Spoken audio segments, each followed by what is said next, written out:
I started recording. Hi, everybody. Welcome. It's the Get Back. How are we doing? Oh, hi. We're doing good on this Sunday night. Watching Sunday Night Football. Just reached halftime of the Baltimore Ravens versus the Bills game. Ravens are up. Yeah. Derrick Henry is absolutely cooking. Lamar Jackson is cooking too. Oh, shut up. I like it that way. I like it too. Let me tell you, Lamar's a great guy. Let me tell you. But there was some other slated games that happened. Most notably, our team games, the Giants, and then we have the Jets. Do you want to talk about a disappointment first, or do you want to talk about something that's way less disappointing first? I'll talk about the disappointment first. Okay, Let's do the bad first. The Let's Giants. get the negative out the way. The Giants. They're awful. Fire the coach. Fire the GM. Fire the owner. Get new management. It's get out of week one. Jersey. Relocate. Get like new concession can't. stands. Get to like lay a new foundation for a new stadium somewhere. Don't care. Move to the it's just- CFL. I Get blame MetLife. demoted. I think we need to get demoted because I'm gonna clearly read. we're not good enough. I'm gonna read the Lewis text thread on our group chat at 3:05. I believe this was before halftime of the Giant game. Nah, it was Giants- after. It was after. After halftime, it was Maybe after. Giants are shit. Going 0-17. Can't even complete a check down. Fucking absolutely horseshit. Defense is literally stopping the Commanders time after time, but our offense is too busy with a stick up its ass. Fire Dayball, fire Shane, fire Kafka, bring in new owners, move out of MetLife, get demoted to the CFL. Bullshit, awful. Making Daniel Jones look like Joe Montana. Season is over. Start Dak. Fuck it. Dart. Fuck it. Excuse me. At least he will take chances. And It was I think, a very and then I'm already. early And I meltdown. yeah, I said again. Not even the fourth quarter yet. He goes, "I'm already dead." So I think that was like 17 texts in a row. In 4 I knew minutes. I didn't see that wrong. I was like 16 text messages. What? In a row. Individual. Yeah. You want to explain what happened, Lewis? What can you do? What can you do? Our old line is shit. Still, we couldn't run the ball at all. Russell Wilson is just like, like I'm watching him try to throw the ball inaccurate. He's targeting Neighbors, which is good because he's your best player. You should target him a lot. And just nothing was going right for us at all. Like we couldn't establish a running game. So then Russell Wilson had to be hero, and he's 37 years old. You can't do that no more, big bro. Sit down. And our defense was the only bright spot. Even though we gave up 21 points, we gave up 21 points over 4 quarters. We ruled the time of possession. We were pretty much. Let me look at these stats again. We pretty much were like shutting them down, almost in certain spots where we were giving our offense a lot of time to work with the ball, and we just couldn't get anything done. It's one of those games where it's so disappointing because this game was so winnable, right? Jaden Daniels only completed 19 of 30 passes for a touchdown. His QBR was absolute garbage, right? But we allowed 220 rushing yards. Sorry, we're not going to do good. And we allowed, I think, almost 50% pressures on all of Russell Wilson's dropbacks. He was pressured 50% of the time. That's awful. That's horrendous. You shouldn't be in the NFL with that. And yeah, it's just we have nobody else outside of Malik Neighbors, so they could double him as much as they want, and he just won't get the ball because you're doubling him. Wan'Dale Robinson getting 8 targets in a game. Darius Slayton only getting 1 target, even though you paid him $12 million. For what? Paid him $12 million for what? To get 1 target? Yeah, great. Theo Johnson can't fucking catch a ball. And that's pretty. Yeah, we're awful. We had a fumble, but he recovered it. Brian Burns played good. Once again, the defense played well. Like I have no problem with what the defense did. They only give up 21 points in 60 minutes of football, so I can't be too mad. It's the offense I'm really fucking pissed at. When you have a 25 QBR, you just get benched at this point. You're literally just why are you even playing? Just get benched. It's horrendous. Yeah, the Giants. We're not. Listen, this was an easy game to win. This was an easy game to start off the year right. People saying we're going 0-17. That's how fucking terrible our schedule is. At least win the ones that you were think saying you that. can. No. There's people out there that think the Giants are the worst team in the league. No. Remember last week where Lewis was all hopeful and happy and excited that his team might win this game this week. Well, I would say, look, it's just week 1. Maybe they just have to get the kinks out. No. No. It's week 1. We will not overreact. I'm overreacting. Yeah, You guys. you can't overreact. Okay. If next week Russell Wilson's the same shit blob against the Cowboys, what do you think is going to happen against the Chiefs? Then you're creating a pattern, and then you're creating a pattern, and then that's cause for concern. I think maybe it's just week 1. You gotta have some hope. Come on, man. But when we don't score any touchdowns, yeah. Okay, but what was the real expectation? the expectation was to You thought it was winnable, but was the expectation that they would actually win? Like they have no, because our no schedule was one tough and expects we're a too much bad from team. Russell Wilson. But that's not. I looked at this game and I'm like, dude, we played close game with the Commanders last year. Like, and our team's better. Like, we could win this. Like this, looking at what we have on our roster, we could win it. Our defense is good enough, and they proved to be good enough. Only giving up 21 points is a blessing. They could have given up 40, but they didn't. So, I'll say 2 things. Right. I think first of all, the Giants have a clear problem with offensive line. This is not something new. This has been a reoccurring issue for years now, and I think even if your best player, Andrew Thomas, is there, the result remains the same. So I think even with like a decent offensive line, this offense looks completely different, right? And I don't think Russell Wilson's a bad quarterback. I don't. I think he still has some skills. I think he can clearly still throw the rock and run. I think when you can't establish a run with Tyrone Tracy, who has all the tools to be a great running back in this league, Cam Scatterbo, who has some potential, and Devin Singletary, who's a good veteran to have.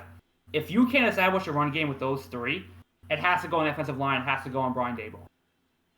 Again, he's an offensive coach who can't establish a run. Like, it's not... And for years, he said if we had better quarterback play, we're a better team. You finally got in a better quarterback, and you're still playing like trash offensively, right? So... Got to decline. Right. So that's the main issue. All that being said, the argument now that this game's done is history. You lost. Offense looked terrible. Defense looked great. We all know, right? The argument now is, would this game have looked differently if Jackson Dart was the quarterback? Right? Now, in my opinion, based on everything I just said, I think you are running an even bigger risk if Jackson Dart is your quarterback, and you're looking at an even a worse game because this is a rookie facing off against a non-existent offensive line and a Commanders defense which was not that great of a defense, and Russell Wilson couldn't pick it apart because he had no time to pick it apart. So would Jackson Dart made a difference in this game if he would have started? And do we want to do that to a rookie who was supposedly the heir to the throne of the Giants' mantle right now? No, it would have been worse, like you said, because the rest of the offense wasn't helpful. So I mean, you would have setting him up for failure. You know, too many. It was too many things that were wrong to expect a rookie to fix that in the first. No, that's why you have Russell Wilson. Like, no, let him. No, that would have been a worse game if it was possible. You know, I agree with you guys, but I don't care. Put him in. Who gives a fuck? We're already done. Like this, But if this Lewis, shit is gonna be what I have to witness for the first 7 games of Russell Wilson just being ass and the O line being ass, just put him Lewis, He in. may Just let not him be get this for all reps. I 7 don't games. I care think they anymore. may. Lewis, I don't how care. many times on this show have we advocated for not rushing a young quarterback? How I many have, times but I don't care have we anymore. advocated for it? I don't care anymore. I'm not a coach. I'm a fan. Put that fucking kid in. I don't give a fuck. Well, if I honestly believe if he has 2 or 3 more bad games, they're gonna bench him. Yeah. And then I think you'll see your guy. I don't think they're gonna let him go deep into the season and then bench him. They're gonna want to bench him early because I disagree. their asses they're on the hot seat. They are. It is. Like you said, it's a better team than it was last year. So they have to look competitive. They have to look like they're ready. And Russell Wilson does not seem if in a few games he's still like this, then yeah, you have to. I would say give him 5 games. Game 5, we'll see if he's still playing. Yeah.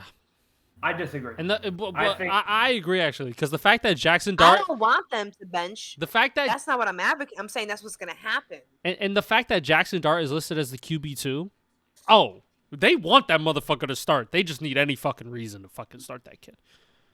The fact that you put Jameis behind him, they love that motherfucker. I disagree for the only reason is that I firmly believe they brought in Russell Wilson knowing full well that until we get to week like 14 or 13, Russell Wilson has to eat whatever shit the Giants are going to give him. He has to eat the media. He has to eat the offensive line being terrible. He has to eat the sacks because they know he can do it. They know that this is not going to work out long term and that Jackson Dart is the future.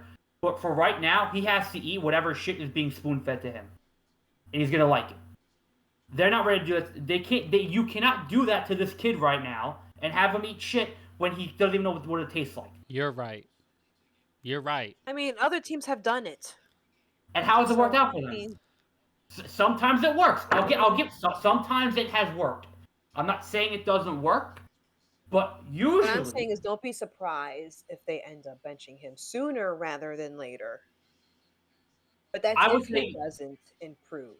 I would say if they are like 2-11 come week 13, then you can bench him.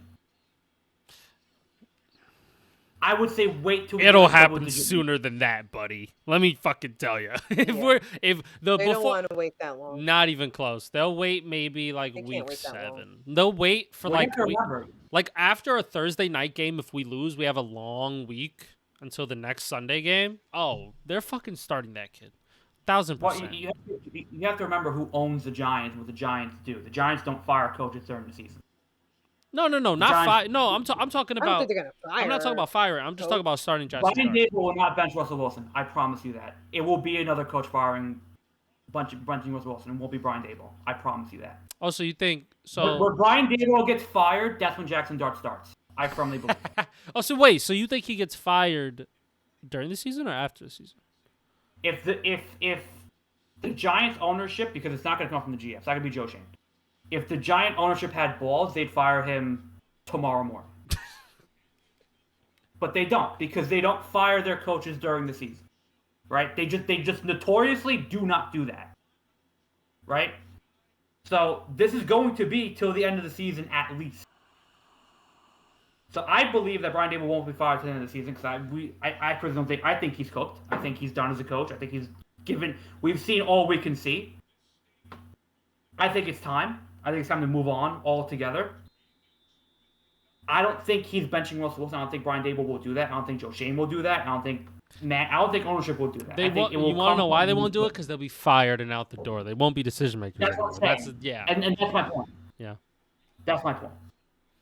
Well, you know, So until that happens, I don't think Jackson Dart's starting. isn't it and I don't fun think- to just like talk negatively a little bit? Isn't it just fun? Right, guys? Isn't it fun? Oh, we're shit. We're gonna get smacked. You know what? Yeah. I swear, the Cowboys with no fucking pass rush, if they start fucking sacking Russell Wilson, I'm literally going to throw this team out.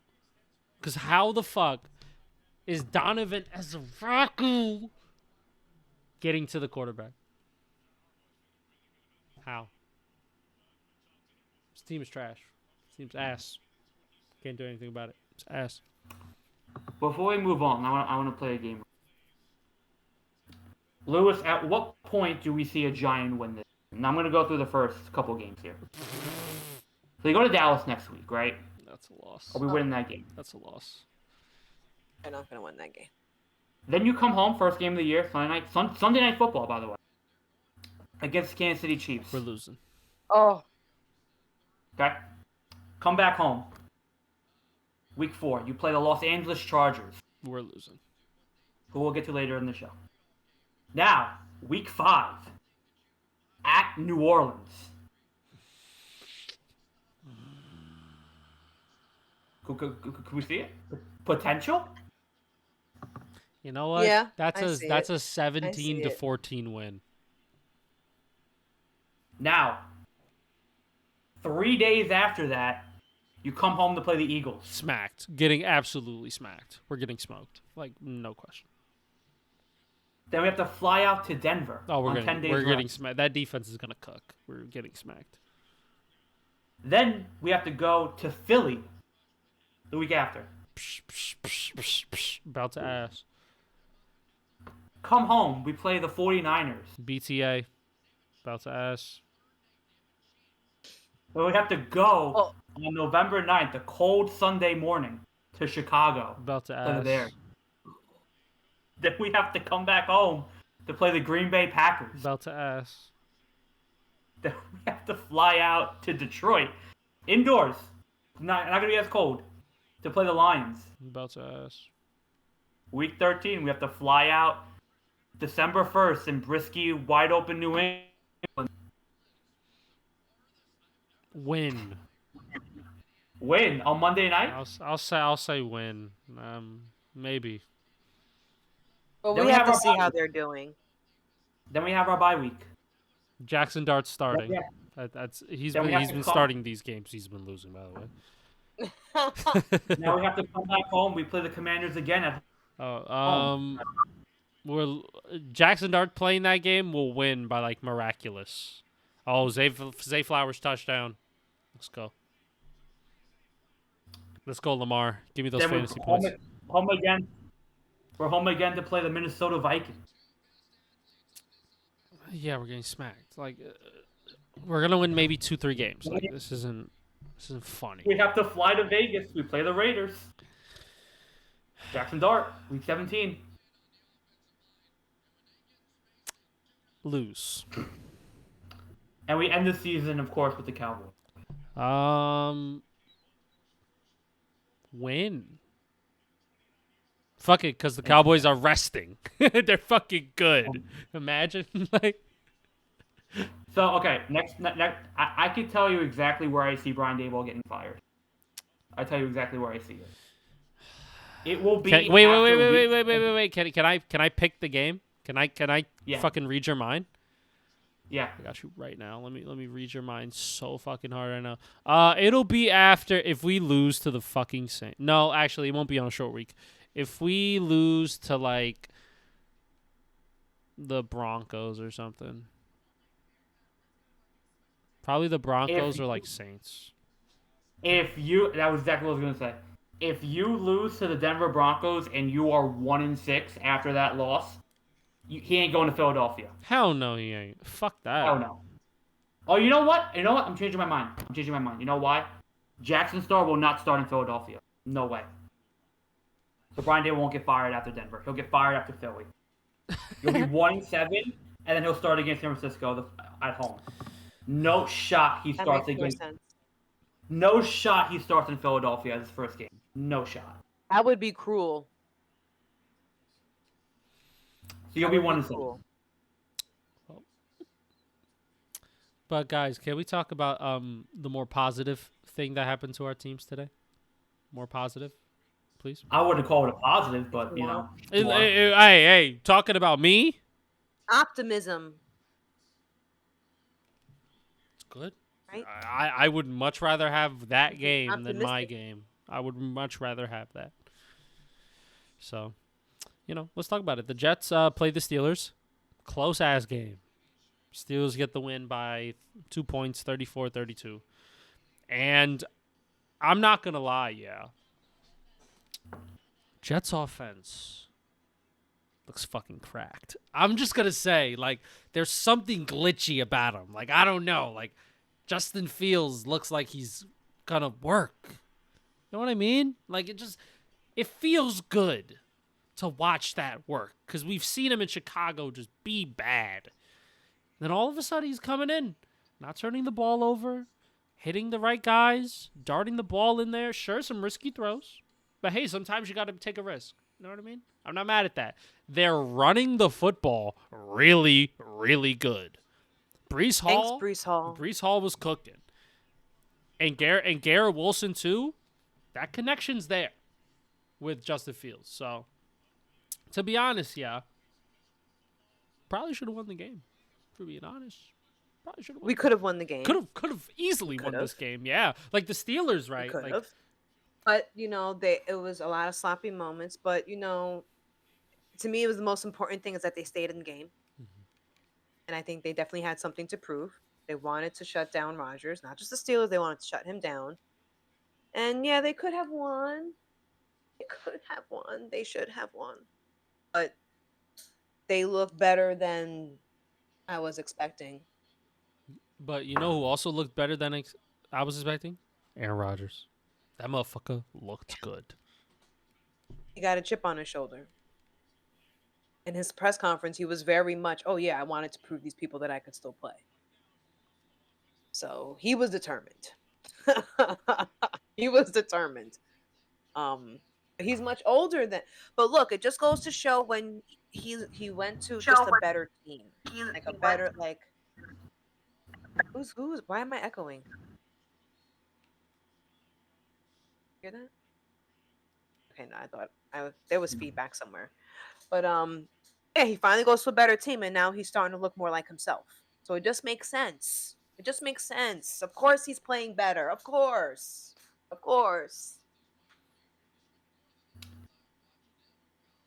I will not overreact, but I will say this. Okay. What upsets me about this game is that I'll get to the positives. I think there's a lot of good to take away from this game. But what gets me upset is that I see this Jet team still making the little mistakes and not cleaning up that aspect of this team. You miss an extra point, but went 2-point conversion. You miss a 2-point conversion. Miss another 2-point conversion, right? You fumble a kickoff. You have batted passes. You take bad personal fouls on defense that continue drives, extend drives. And you're doing these like simple things that great teams don't do, and you're making the same simple mistakes and the little things in football games that are costing us games that we've been making for the past 10 years. Like, this isn't new. Like, this is still continuing to this game today. So that's what gets me still. And if we don't fumble the kickoff return, Xavier gets the fumble the kickoff return, I think that we win this game. I truthfully believe that. I definitely believe that. I think if we play this game 10 times, we win 5 times. I think it was right there for us, and we couldn't capitalize. I think this was a very, very disappointing result because of this team and how well they played, and the fact that they should have won. This feels like a disappointment. I feel like they should have won this game. That's what upsets me right now, right? With all that being two things said, can be true. You could be disappointed, but they played better than what we expected. But yeah, they definitely should have won. Right. Definitely disappointing. But all that being said, Aaron Rodgers looked really good today. The Steelers looked really good. They're a great team. They always will be. There's no denying that. They're going to be right there again this year in that playoff hunt. Rodgers was like 300 yards, 3 touchdowns. Still slinging it. Dude, I'm not going to lie. There were some fucking throws. I was like, holy shit, he made that? Yeah. And then you had the crazy, stupid catch that, of course, DK Metcalf makes, of course. And then, of course, Chris Boswell hit the 60-yard field goal to get his new career high. Of course. Right? These are the little things I'm talking about. But this is what the Steelers do this. They do stuff like this. They don't make small mistakes. They know what they have to do. They bring in the right personnel. They're coached well, and they're prepared. right? So you were going to get a great game from them regardless. We knew what was happening. But I think the Jets impressed. I think the Jets did a lot of really good stuff. I think Justin Fields, did everything that he was marketed as doing. He throw the ball well. He's a great runner. He can run RPO really well. He's a smart player, right? You could see his maturity on the ball, which came into question, but you could see his maturity. Brees Hall, when given the opportunity, and I'm going to give a lot of credit to the offensive line because Olafashu and Membu, the two new tackles that came in, shut down TJ Watt and Aaron Heist collectively. That was amazing to see. And when you have a great offensive line to run behind Brees Hall, he's a top 5 back in this league. Like, Brees Hall was amazing today. And, when you don't have a great wide receiver core where you can run the ball effectively and you can be selective with your throws, Garrett Wilson doing more than enough is good enough to win games, So you could see the plan for this team and how it's going to operate and what's going to happen, right? And on defense, too. I liked a lot of stuff that I saw. The defensive line, really good. I love the addition of Harrison Phillips next to Quinn Williams. That's a great pickup. They got to Aaron Rodgers a couple of times. They sacked him twice. Will McDonald looks really good. When Jermaine Johnson comes back, he'll be a great addition. The linebacking core looked good and solid. Sauce Gardner gave a couple of catches to DK Metcalf, but that was okay. It happens. They gave up 34 points, but this was a back and forth game. I can't get mad at that. All in all, you complain about I'm nitpicking. I'm nitpicking a loss in a game they should have won. This is a drastic change from how it was, 9 months ago. Drastic. And that's kind of what we've been building up towards throughout the entire offseason. The drastic change that happened. And you're starting to see the semblance of what this team should look like going forward. Now, you have to do it again. You need to show consistency. You need to show continuity. You need to show that this wasn't a fluke, that this wasn't a one-hit wonder like it happened last year with Zach Wilson. You need to show, or Aaron Rodgers, you need to show a level of consistency and the ability to get up for every game now needs to be a Super Bowl. You play the Bills next week. Much tougher game. Much tougher defense. I need to see that same fire and competitive spirit that I saw today while also playing a clean and well-run football game. I need to see that again. If I could see that and we lose, I'll live with it. If I still see dumb mistakes and little things and stuff that still needs to be fixed and cleaned up, and we lose, I'm still not going to be happy. That's the reality I'm living in right now. Well, if they play another game and they lose, but they still make all these mistakes, then I feel like I had a right earlier in the year to be weary if the addition of Aaron Glenn was going to pay off. A lot of that has to be coaching. A lot of that, like you said, it has to be preparation. So why are they still making these silly ass mistakes? But it's game 1. Maybe they need to get into a rhythm. I do believe that despite them making mistakes this week, I do think Aaron Glenn is good enough to get that in order, where it's not going to be too much of a detriment going forward. I think little by little you're going to because they've already improved. So I feel like this is on the chopping block too. I think that they will finally get into a place where they're more disciplined. They're more it's not no more reckless, no more careless, no more fumbles on the kick. Just a cleaner, more polished play. And you can do that and still be gritty. Still be carry this aura of, rah Jets. But I think I don't think there's too much to be afraid of. I agree. We'll see how next week goes. Because listen, you almost beat the Steelers. Steelers are a good-ass team. Now imagine you play a weaker team than the Steelers. You probably beat them. Well, next week it's not weaker. But then the week That's the problem. But then you have to show listen, consistency, guys. and it's a Listen, good team, guys. too. Let me look at your schedule. Let me look at this. You're gonna play Miami. You're gonna play Dallas. You're gonna play Carolina. Buffalo's You're trying gonna to play come back Cleveland. right You're gonna now. play New England. You're gonna play Atlanta, Miami, Jacksonville, New Orleans, New England. There are wins here against But teams Lewis, that are just not up to your par. Lewis, that's the expectation. because of this game, that's the expectation. They should be beating those teams that they are worse than or better than, right? Mm-hmm. They should have a better defensive performance, a better offensive performance because of those teams. Should. I need to see that should. Okay? If you lose to Buffalo, you lose to Buffalo. You put your hands up, fine. All right, Buffalo's a great. You lose to Jacksonville, you lose to the Patriots twice, you lose to Miami twice, we got a problem.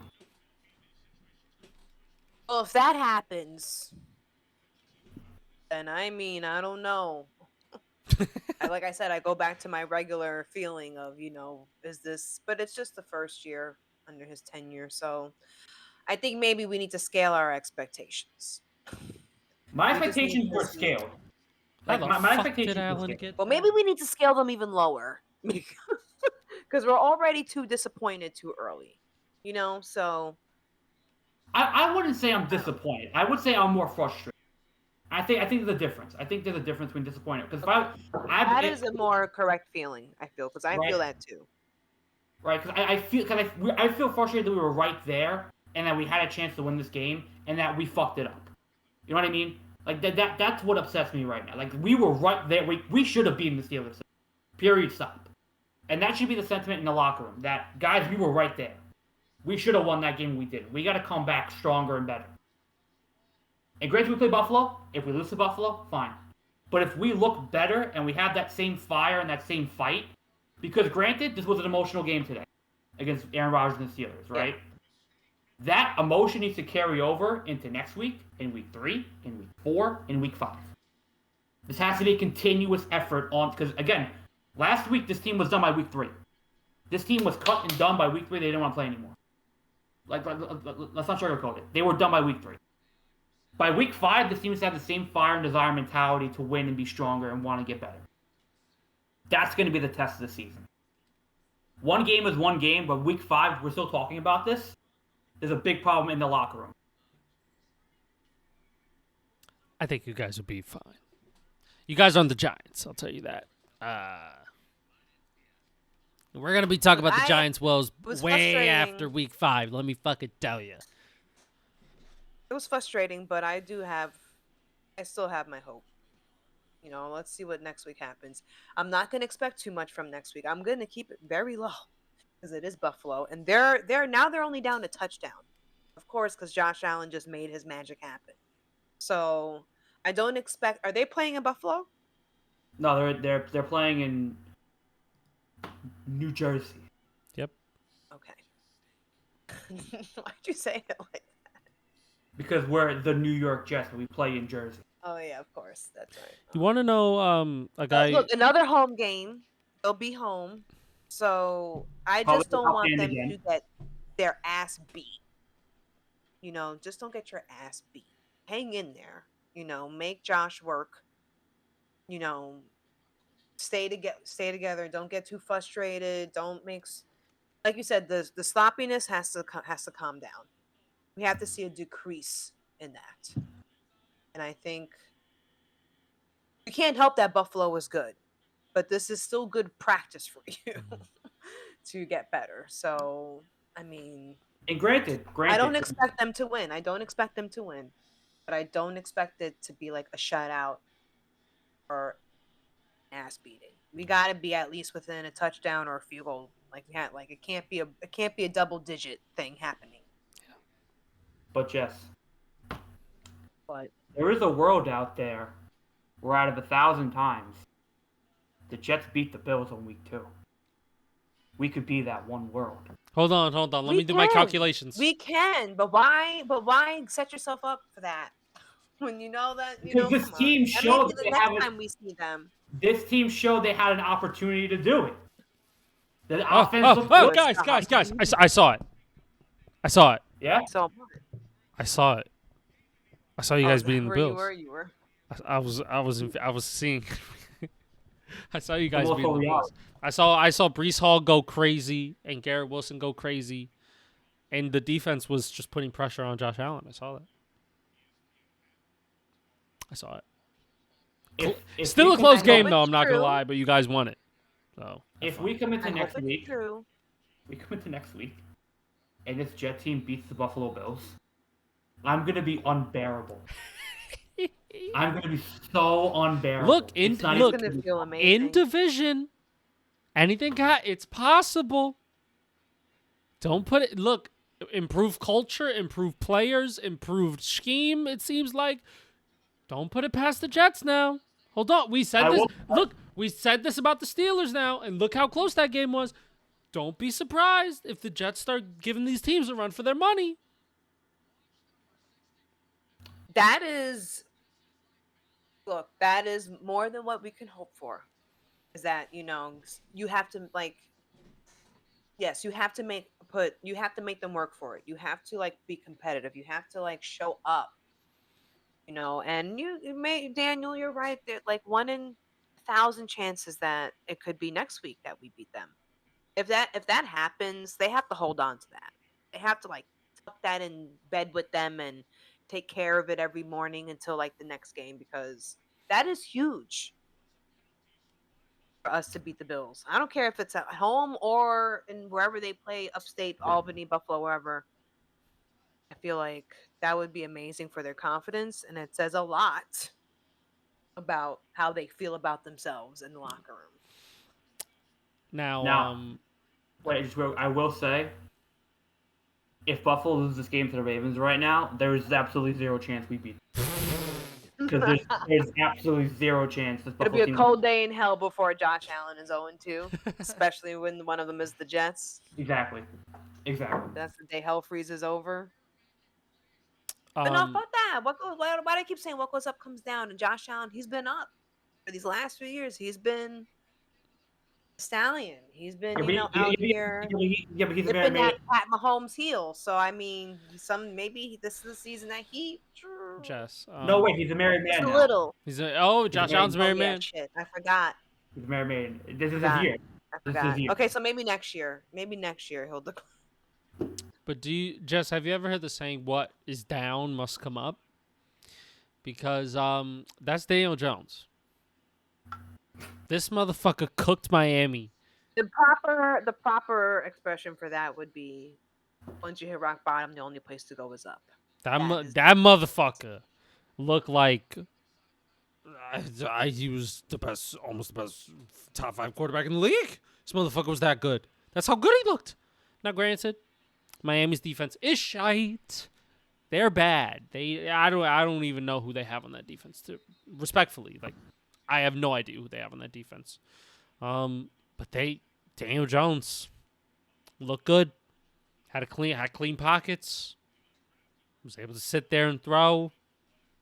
Fuck that Maybe guy. He just needed to change the scenery. Fuck Shane Steichen. Fuck the Maybe Colts. He just And also, to change an address. look, I do want to say, shout out to Daniel Jones. He looked good. So I'll give him that. He looked good. But you're not going to play Miami every week. So we'll see how he does. I want to talk about Miami. When does Mike McDaniel get fired? Because he's not going to be the coach after this year, right? To the season. If they have another terrible season, yeah.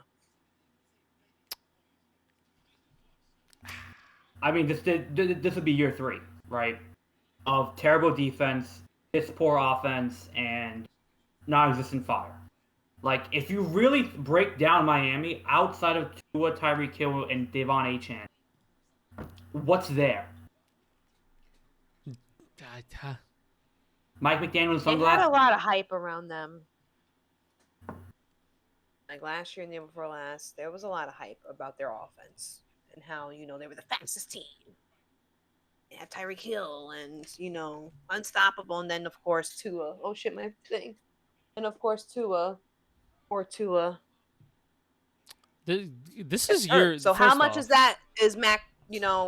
Is it fair for Mike McDaniel to take on that responsibility? For 2 seasons in a row, his quarterback missed almost half of the season. So it's how well can you do when your quarterback is shit? Oh, the banner fell. A good coach will find a way to win without. At some point, but when he's hurt, I'm sorry, when he's hurt. But even then, you have to find a way to win without your starting quarterback. Great coaches and good coaches do that, right? So my argument is that despite all that, this Miami team still does not look good. It has the same problems, the same issues, and it's been like stuck in neutral and slowly going downhill. You know what I mean? Like, this Miami team has not shown any real commitment to get better, to choose quality free agents to come in and make this team better, to improve this roster to a great degree. I think they threw all their eggs into a basket, literally, and has not worked out. At some point, you got to blow it up and move on. And I think we're at the point where it's time to move. It's time to move on.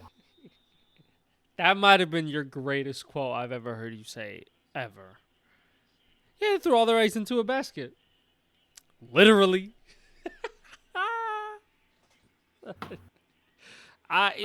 He just looked like shit, and the Colts are like cool.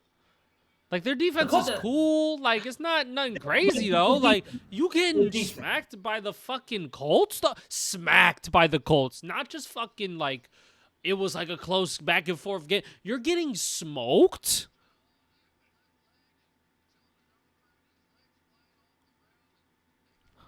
Yeah, it's not good. I mean, like, I don't know when he gets ejected from the seat. I don't. I don't know what Miami's plan is and what they're thinking in terms of GM and ownership. I don't know what they see anymore. I don't know who they're looking at and what they think they're trying to do. But this has not worked. This experiment plan, coaching, player development, drafting has not worked. You haven't turned around anyone. I think it's time to blow it up. I think it was time to blow it up this year, and they want to go at it again because they feel like their quarterback can take them somewhere else. You can't break down the Colts when you have Tyreek Hill, Devon Achane, and Jalen Waddle. You score 8 points when you have elite wide receivers and a running back. That's a problem. And Mike McDaniel's supposed to be the genius offensively, the juggernaut with the aviators and a sweatshirt in Florida. That guy's a fucking fake genius. He just sounds fucking high all the time, so we think he's so fucking logical. He's not that fucking genius. All he does is a drag route and fucking checkdowns to a running back. That's it. What else is his offense really? Tua can't throw the fucking ball deep. This is my point, right? Like, at what point does the smoke and mirrors clear up?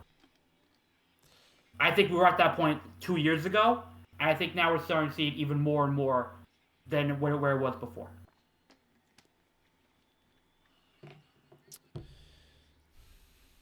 Well, we know that Miami ownership is questionable. The coach before him was going through some shit. And they may be just as dysfunctional where they may not fire Mike McDaniel. Not this season. Maybe they'll give him one more season. They'll just let him gut or rebuild. Just, you just stay. I don't know if he gets. It's 3 years. I mean,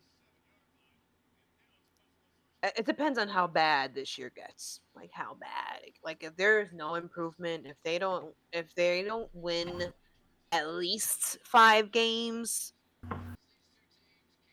but if it's atrocious, then yeah, I could see it happening, but I can also see where it's like if it's not as ugly as it could have been, they'll probably stick it out one more season, and then probably fire him in the middle of the season, in the middle of next season. Just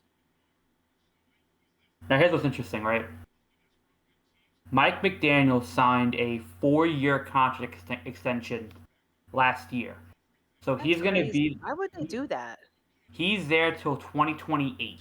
Because they're dumb. But why would you give him now? Because they're dumb. Okay, they did make it to the playoffs, but I'm like, he only made the playoffs once with them, right? Twice. Right, twice, and one of them was a freeze bowl where they went to Kansas City. Now, the extension doesn't kick in till 2026. Right, so this is the last year of his standard contract. This would be like the last chance he really has before he has the contract money kick. That could be something to think about. Well, when you put it like that, then yeah, they'll probably fire him. Because I would. Because, like, Mike McDaniel, right? Like, he was supposed to be like this, like, next big thing as a coach. But I'm looking at him and I'm like, this motherfucker ain't no Sean McVay. You know what I mean? Like, this motherfucker ain't no D'Amico Ryans, right? Like, Sometimes you're popular because of who you hang out with, not because you're as valuable as you think you are, but those around you. So everyone who he used to work with, you just said they were great. They worked with Shanahan, like, and you see that these people branched out on their own and they're having more success. So it's like, or better success. So sometimes, it's not, you get to see that when you separate yourself from a certain pond, that you're not a big fish, you're a small fish. And you may not be as talented as it looked like, because the rest of your crew that you were with were just as good, if not better. Well, they were better. So of course it's a what's that? A rising tide lifts all boats. So I mean, yeah, because he had the roster to be way better than what Miami is now. But I do think a lot of that is that when you lose your star quarterback, it's hard to execute what the future you had in mind. but he still has that future. Like, the future was today, and he fucking stunk. You know what I mean? Like he was injured last year. This is the new year. Like, he's shit. Can't break down Well, the look, Colts. it's week one. It's the Look, it's Colts, week though, one. Jess. It's the Colts. And then your I know defense it's the can't stop Colts. I Daniel Jones? know. Fuck that shit. Fire But him look, now. I feel like week one is untrustworthy sometimes. Okay? Week one is an outlier. Sometimes it's a liar outright.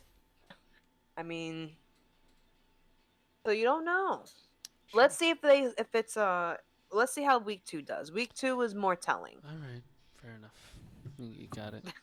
All right. But I hope they implode. Because fuck Miami Dolphins. Fuck Yeah. these people, right, Daniel? Fuck them. That's right. They could all go to hell. Don't care. What other games? In their hot ass What other town. games we got here? We could talk about the Chiefs losing. Let's talk about it. That was good to The watch. Chiefs lost against the Chargers. That was good to watch. It was fun. That was a good game. Me and Jess, we kind of called it. We're like, just fucking wait until Patrick Mahomes hits the second half. This motherfucker's gonna pull some bullshit, and he was trying his damn hardest to pull the bullshit. And then Justin Herbert was like, ha, whoopsie daisy, no, you know what I mean? He showed up. But boy, Patrick Mahomes was like falling to the ground, making fucking accurate throws. Like, this motherfucker was trying so hard to win that game. And the defense of the Chargers came up big. And Justin Herbert played really good. Played real damn good. I was surprised, and I'm real fucking pissed off. Okay, let me take that. I'm sorry. I hate fantasy. I hate fantasy. I hate myself in fantasy. That's all I have to say. It's nothing but a heartbreak. What can I say? And think with my heart and not my head, because the logic I chose, it proved to be Jess, wrong. it was nothing but a mistake. Can you tell me I why? should have kept him my starter. Can you tell me why you didn't do that, Jess?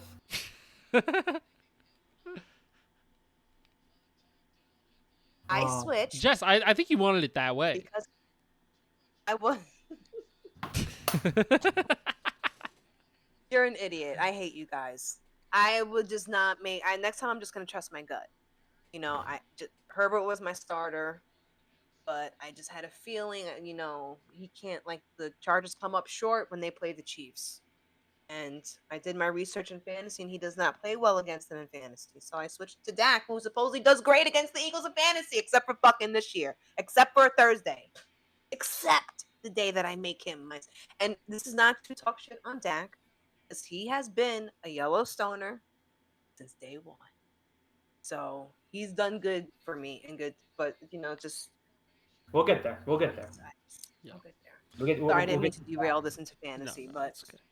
We'll the get Chargers looked a lot. I will admit, told Lewis, I was like, I don't know. Are they a little overrated? Is the coach a little overrated? And Lewis thought that was blasphemy. I did. He was like, "How dare you say that about him?" And I'm like, "Look, if they don't fucking beat the Chiefs, and then look what happened." Now, how much of that is that they were playing in Brazil? Would they have won if they were at Arrowhead? Would they Probably not. even have won if they were at home? Probably. Probably. I mean, the field wasn't like bad, but they did lose Xavier Worthy on like the first drive of the game. So they didn't have Xavier Worthy. They only had Travis Kelce and Juju Smith-Schuster. Fuck. Like, and the run game was non-existent, and the Chargers defense made it real hard for Patrick Mahomes to do that big fucking splash plays. He had to fucking pull a rabbit out of his ass in order to even find Hollywood Brown. Oh my God, what a catch. Oh my God.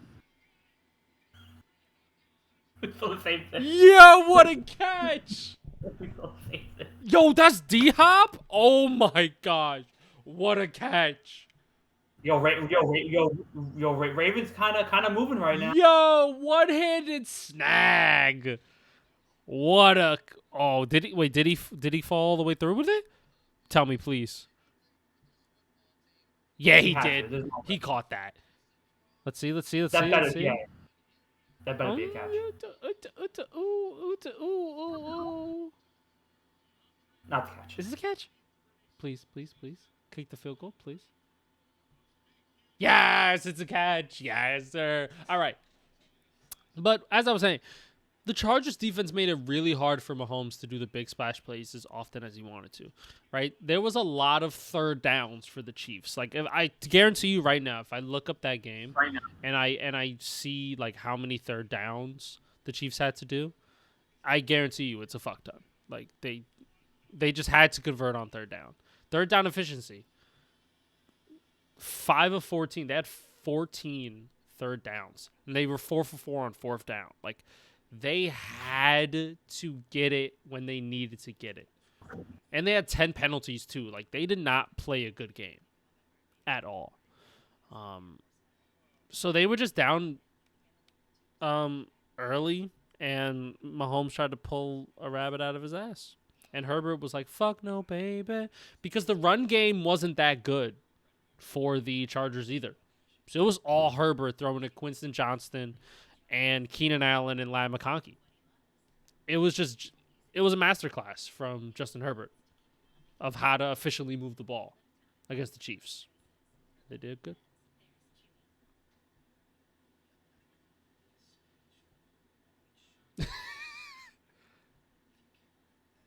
Nope. Not working. Now can you hear There you me? go. There you go. Okay. I accidentally clicked myself off again. But that's why I said I take back, my doubt about, Harborough, because obviously he is really helped. Like, they're clicking. And for him to do that against the Chiefs, yes, let this be a masterclass. The Eagles gave one at the Super Bowl. Chargers gave one in the first game. So clearly your defense has to be on point. And I've always said that. The key to really beating the Chiefs is your defense has to shut down Patrick. Because he doesn't need the fucking offensive line. He can make a play by him. He'll just do it himself. So he has to personally be stopped all costs.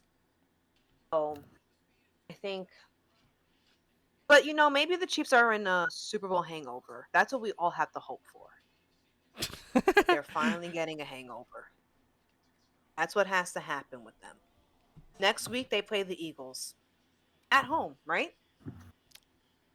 I don't know. I got the Eagles. I think because I like don't know. They're at home, and you know what? And they lost in Brazil, and they lost at the Super. I think that they're looking for food. They're hunting. And you know what? Let's pivot to that Eagles game then, since we're talking about the Eagles, right?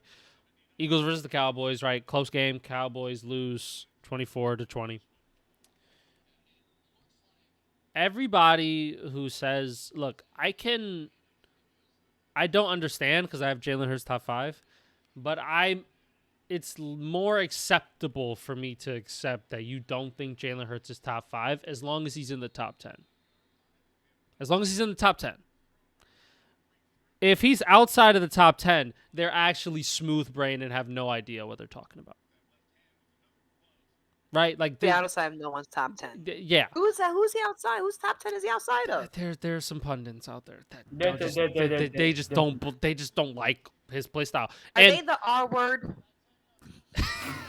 they might. But now that I'm thinking about it, like Jalen Hurts was the Eagles' offense that game. Right? Saquon Barkley had a 10-yard touchdown, but like outside of that, Jalen Hurts literally had to meticulously move the ball down the field with his legs because his wide receivers did nothing. Throwing to Dallas Goedert for like 6, 7, 8 yards almost every time. And then just when the pocket collapsed, he just ran. And that's what makes Jalen Hurts so good, is that he can beat you with his legs too. He can extend plays. When his wide receivers are having a bad game and they're just locking everybody up, they still beat you. And they do it somewhat convincingly too. Like it didn't even look like they were struggling really, but they were. You know what I mean? But then you had Dallas on the other side, like Dak, like throwing dot after dot after dot after dot, and then drop after drop after drop after drop. You know what I mean? Like the Cowboys just made a lot more mistakes where the Eagles just really didn't. They just didn't have really any mistakes, and Jalen Hurts played a clean game. Sure, he didn't fucking throw for 250 and 3 touchdowns, but he doesn't have to be great. But again, this goes back to my first point, Jet point. What great teams do. If you can play a clean game of football, you can very easily win a football game. You don't have to be great. You don't have to be fantastic. If you play clean and you play solid football, you'll win every time.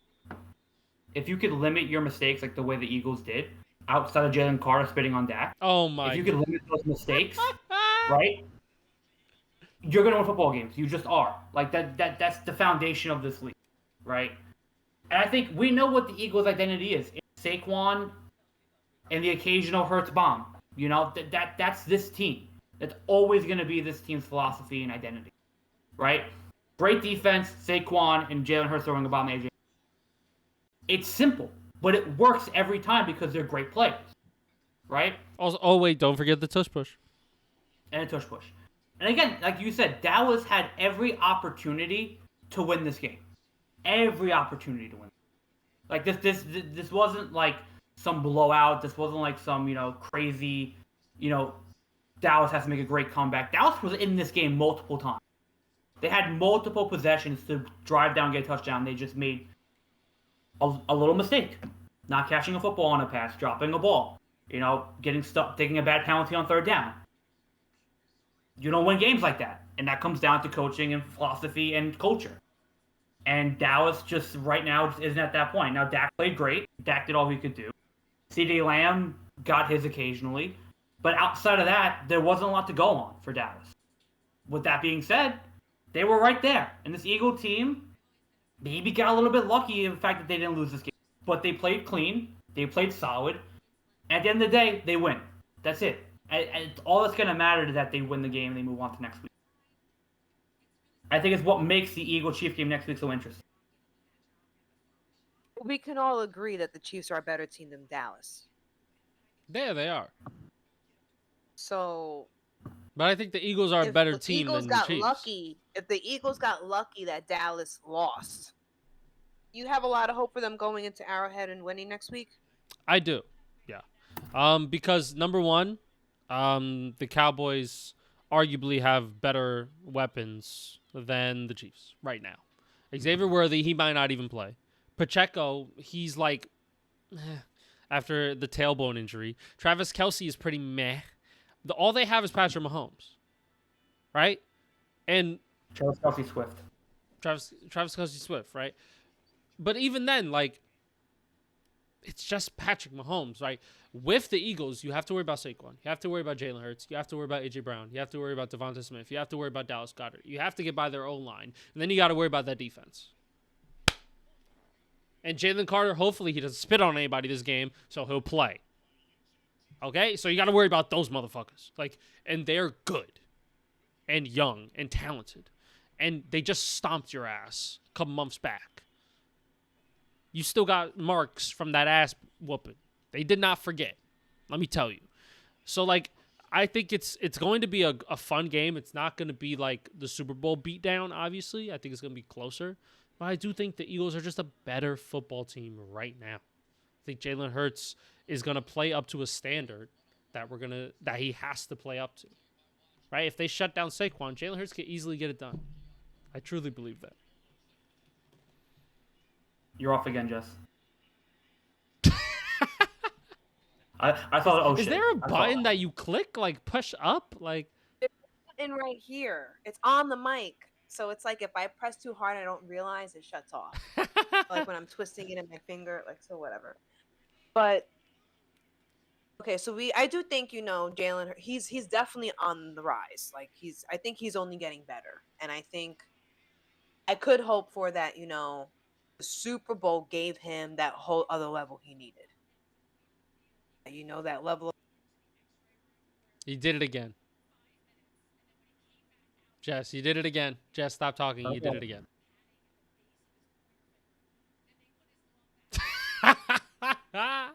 It's not dead. I don't know what it is.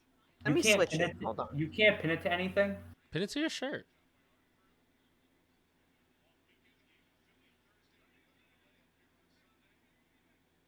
All right, so while she figures, okay, so I'll. I think that one is dead. I think that one is dead. Okay. That's why. Okay. Now I forgot what I was gonna say.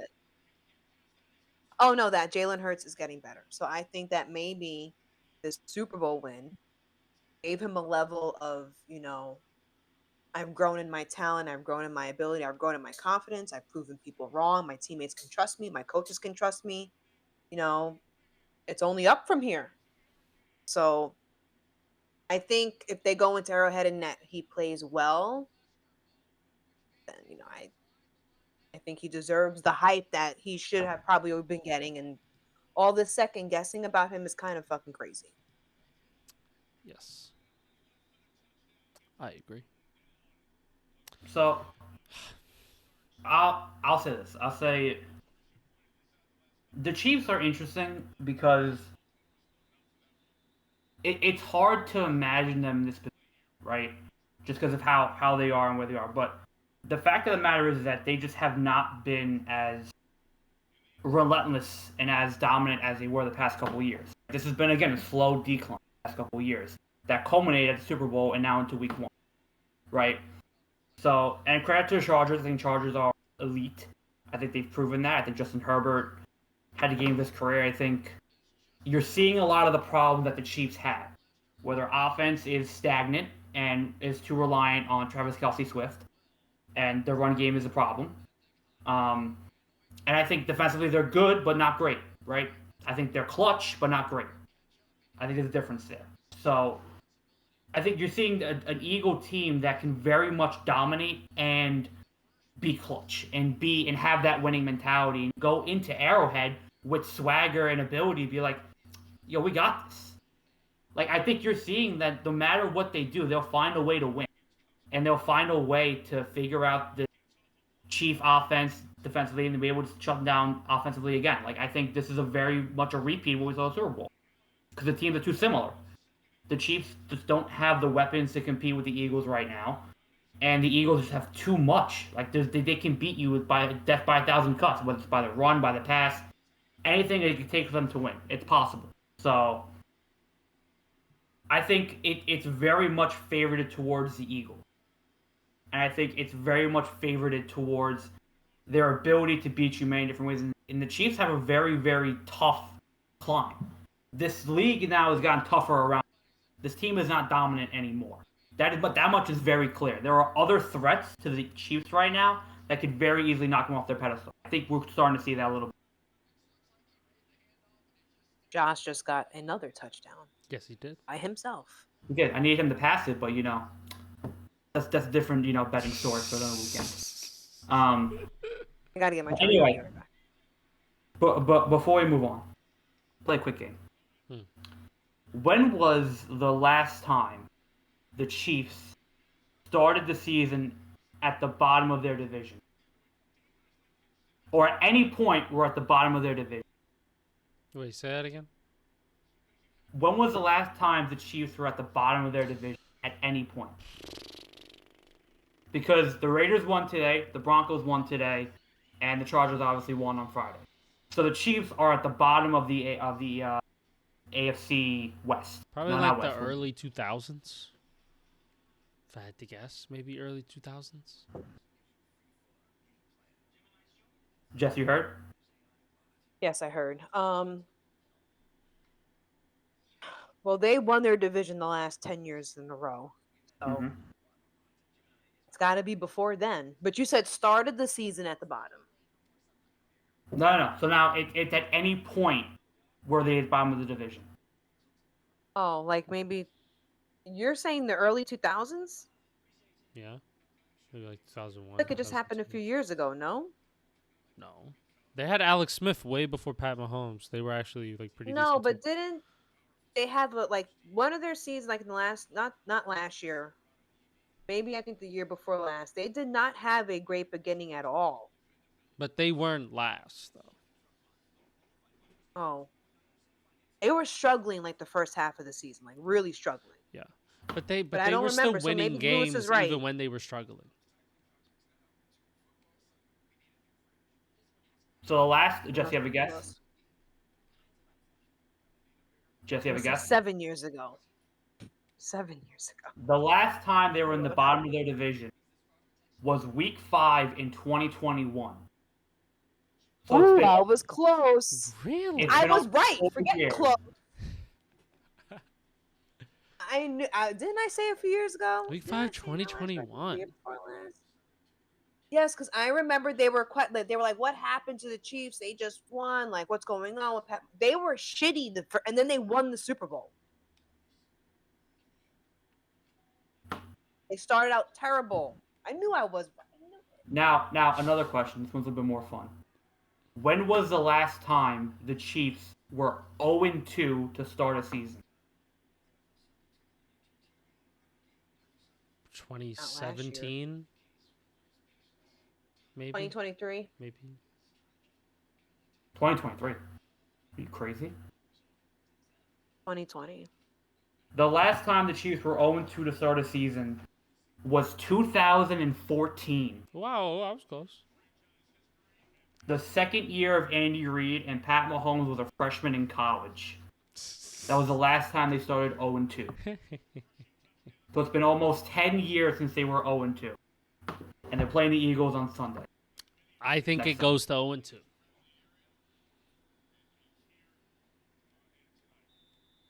I think they're gonna inch it out.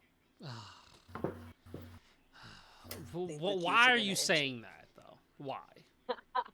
Why? Why? Because I don't think they want to start the season 0-2. Nobody I does. think they're gonna find a way. I think they're gonna find a way to win. They're at home, you know. They need a win. They had the Super Bowl loss, and then they lost to the Chargers. I just think that they're gonna be. I think they're gonna play. I think a little bit desperate.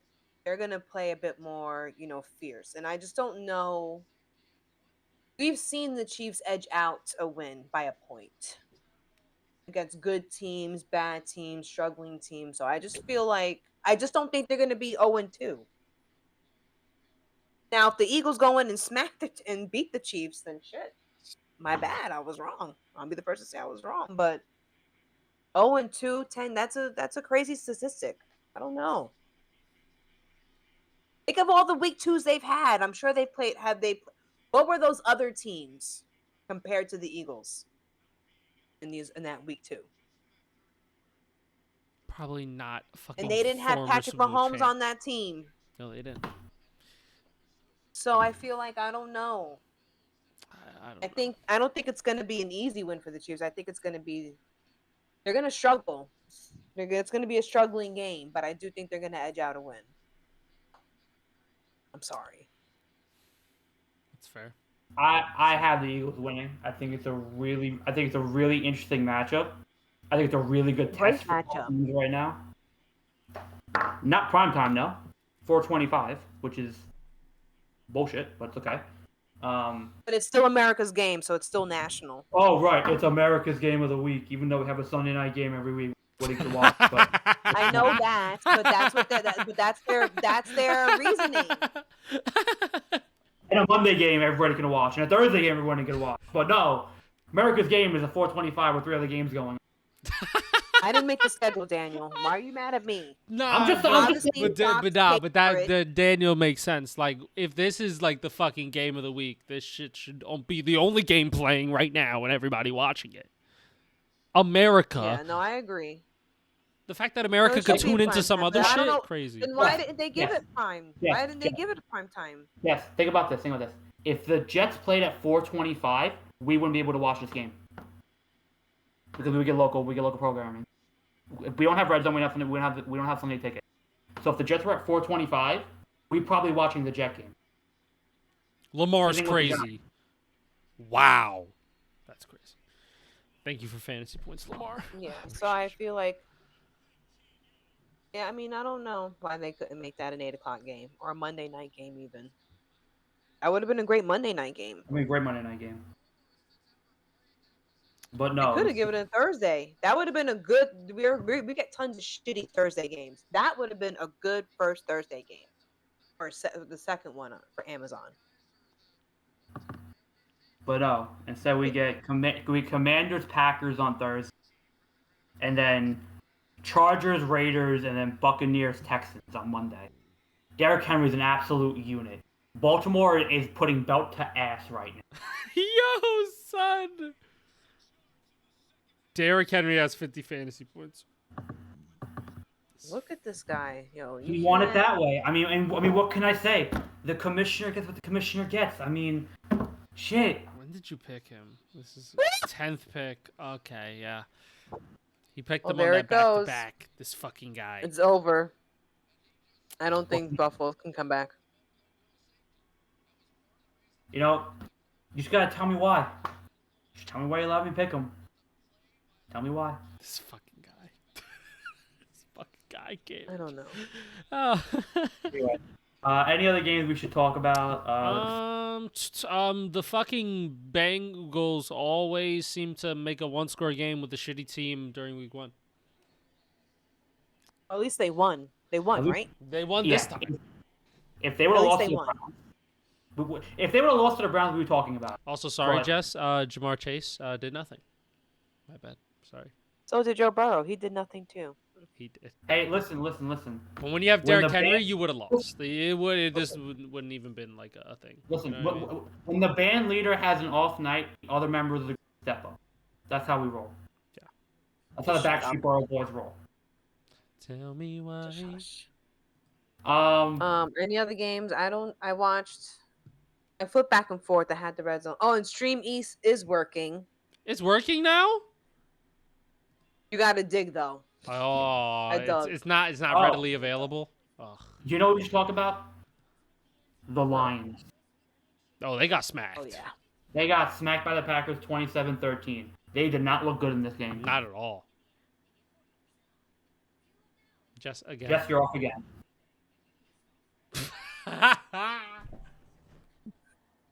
Some people don't think they're going to make it to the playoffs. I think in that division, it's entirely possible. I mean, it's not that crazy to think about. We have to see how Minnesota looks tomorrow, because Minnesota's going to tell us a lot. But Green Bay looks really good. Like, credit to Green Bay. Their defense looks solid. Michael Parsons is going to be an absolute monster on that defense. You can already see it. And then Jordan Love is decent. Like, Matthew Golden looks like he's going to be the one receiver there, which is easy, but it's working. Like, Green Bay look, and like Matt LaFleur, sorry, looks really good too. Like, I think he finally has a group that he can make some noise, you know.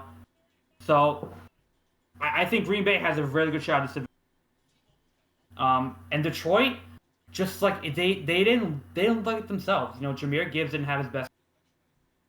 Their two-headed monster was a one-headed monster. Amon-Ra struggled, Jared Goff struggled, and look, we said it all the time. Put the ball in Jared Goff's hand. 8 out of 10 times he's not going to produce. You know, the whole reason why this worked in Detroit is because Jared Goff was not throwing the ball 40 times a game. And he wasn't going deep and he wasn't taking chances. They were very simplistic with Jared Goff. And in this game, they weren't doing that. And they weren't producing offensively. Now, remember, both coordinators are new, so there could be some growing pains there. Dan Campbell was not as aggressive as he usually. I think they punted like one time during this whole game, which is just crazy. But yeah, I mean, it looked again week 1, but it looked really weird to see Detroit and how they played this. It did not look like their football at all. I think Ben Johnson and Aaron Glenn are being very, very missed right now. It's funny because like Packers just got a ragtag team of receivers, Tucker Kraft and Josh Jacobs, and they were like, yeah, smoke them, roll them in a pack, doesn't matter. Like, and then Micah Parsons on that defense makes such an impact for the Packers. Yeah. Like if Micah Parsons wasn't there, this would be a different story. And he didn't play the whole game. No. That's crazy part. He didn't play every down. He could have, Yeah. but they were like, let's take it slow. Right. If he would have played the whole game, they might have shut him out, or at least held him to like 10 points. Like it was that bad. I mean, I do like the Packers. To be honest, yeah, they after that game they look like clear front runners to me. If Detroit's gonna be struggling this year, who stops the Packers? The Bears or the Vikings? I mean, maybe the Vikings, but we don't know. I haven't seen J.J. McCarthy throw a ball yet. You know what I mean? Like I need to see that. Did that get picked? Yeah, it did. No way. Did that hit? Did it hit the ground? Ruling on the field interception. Replay. Oh no, that's a drop. Yeah, it hit the ground. That's got to hit the ground. Yeah, it hit the ground. Not bad though. Good effort. Kept it up, but his arms were just too split wide. Yeah. All right. What was I talking about? Packers and how no one's going to beat them except for maybe the Vikings. Yeah, like even with the Vikings, it's because the Vikings can win 14 games and like dunk on your head with offense, but I just haven't seen J.J. McCarthy do it. So maybe by the next couple of weeks, I may grow in confidence with maybe thinking about them. But as of right now, it's the Packers all the way. Yeah, and I think we severely underestimated this Packer team. Like, I think they're a very solid team. They're still very young. Jordan Love's still growing. So I think this is this is a decent offense, an improved defense. And, we forget, like, they lost to the Eagles last year. Like, they were a playoff threat. They were coming on late last year, and they just, and they gave the Eagles a pretty decent game, too. So, this is not like something new. This is a really good team in what was a stacked division last year. And they didn't have Jordan Love like the first 3 weeks of the season, So, I don't know. I like the Packers and how that team looks. I'm concerned about the Lions. I can very much see them not making the playoffs. I think they're going to I think they'll win games. I think they're still good. I think they're still one of the best teams in the league. But I think I could see them struggling in big games. See them struggling against a really good defense. If they have to rely on Jared Goff to win games, I don't see them winning a lot of games. I don't. I think they have to commit to their run and Jahmyr Gibbs. They have to. Yeah, I agree. Yeah. And then you had who else played today? Arizona. The Jaguars showed out against the Panthers. I'm gonna keep it real, yeah. Yeah. You had Bryce Young where?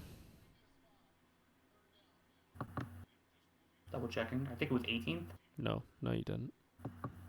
18, I would have been less angry at you. Where'd you have him? This is our quarterback rankings for anybody listening. Where'd you have him? I know I had him above that. Was it? It was 15. Oh, you fucking dirty fuck, you. 15 and he does that shit? Are we dead ass, bro? 18 for 35. A touchdown, 2 interceptions. 20 QBR. He's awful. It's awful. It's horrible. I would say who are the other QBs around that range? That's who I need to hear from you. Because I think you should just move him all the way back to where he fucking belongs, which is in the 20s. Brock Purdy, Kyler Murray, Geno Smith, Drake May, Dak Prescott, Aaron Rodgers, Tua, Caleb, Trevor. All of them besides Tua. Fields, Wilson, Penix, Jones, Flacco, McCarthy, Ward, Schlupp. I think you could push him back to like the mid-20s. Not mid, but like lower than mid-20s, like that 22, 23, 24. Like you can push him back now. Like it's week 1. I will not overreact. You should a little bit, because if this is a fucking precursor to what the Panthers are gonna have to go through again, he's gonna be a bottom 30 QB. I'm standing my ground. Okay, I'm standing my ground. all right, fine. It's week 1. I will not overreact. But with the weekly power rankings in our heads, he's pretty low. He's there with Tua. It's week 1. I will not overreact. Okay. That's all I'm gonna say. You know what? I'm gonna make a video about the worst QBs and the best QBs from week 1 or something. Like Okay. best positions from week 1, and I'll just go through and cycle through it and watch like film on them and really dissect them, break them down to why they were ass. Okay. So yeah, I'll run through that. But I expected way better. You're facing the Jaguars. They're not even that good. And we're getting cooked? Cooked. You had extra time to think about your game plan because there was a fucking lightning warning. You had time.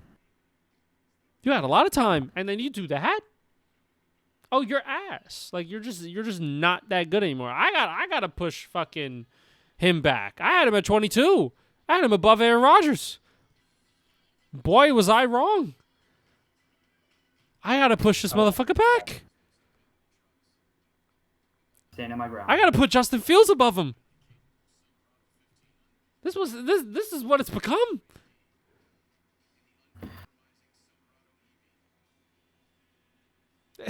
It's crazy. How many more guys? Cam Ward did not play that well. Michael Penix, I got to look at his stat line. I got to watch him play. Russell Wilson was terrible. Bryce Young was awful. Tua was awful. Justin Herbert needs to go up. Sam Darnold needs to go back. Bo Nix can stay. CJ Stroud maybe drops a spot. Matthew Stafford moves up a spot. Jared Goff moves down a couple spots. Jalen Hurts stays at where he's at.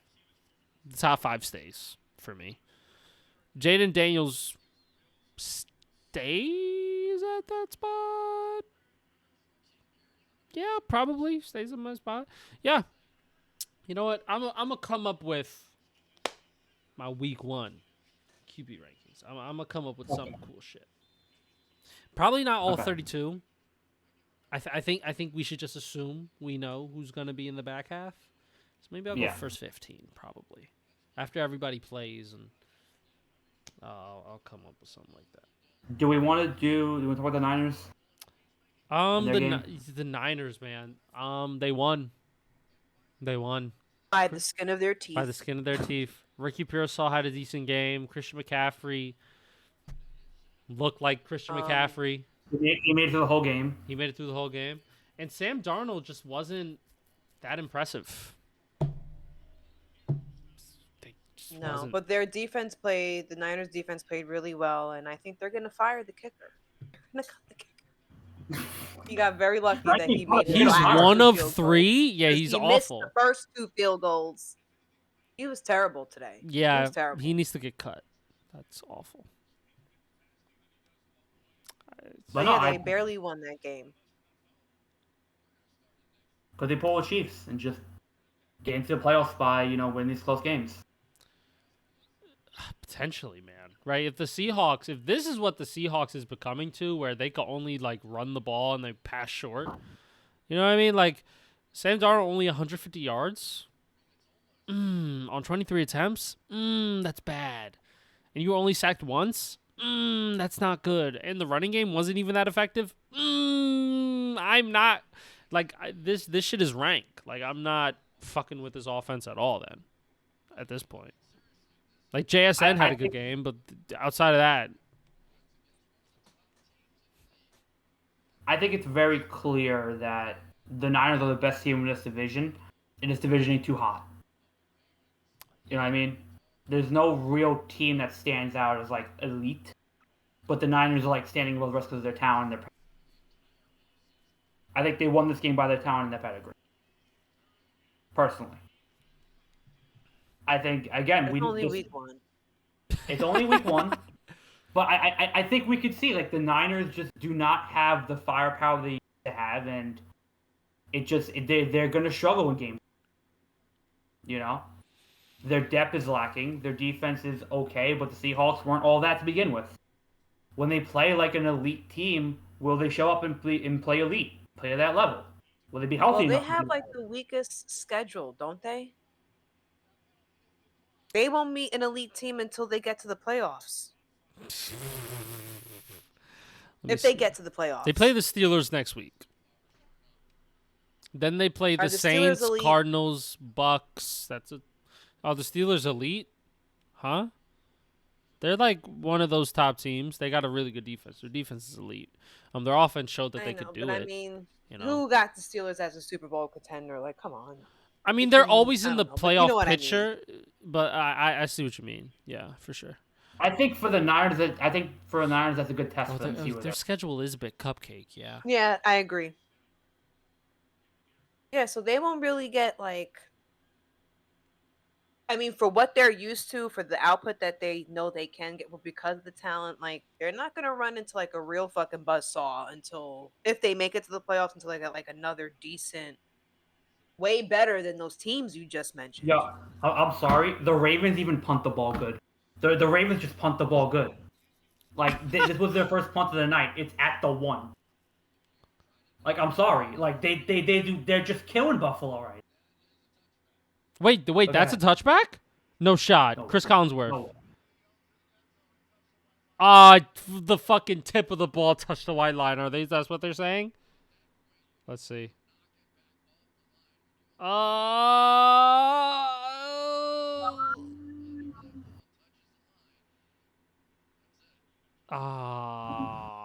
That's down 15. They're gonna give it to them. yeah. Although this game's not over. This is very easily touchdown, 2 points, score, touchdown, win. I would love it to be over, so then I could win my fantasy matchup. But anyway, sorry, I didn't mean to cut you off, Jess.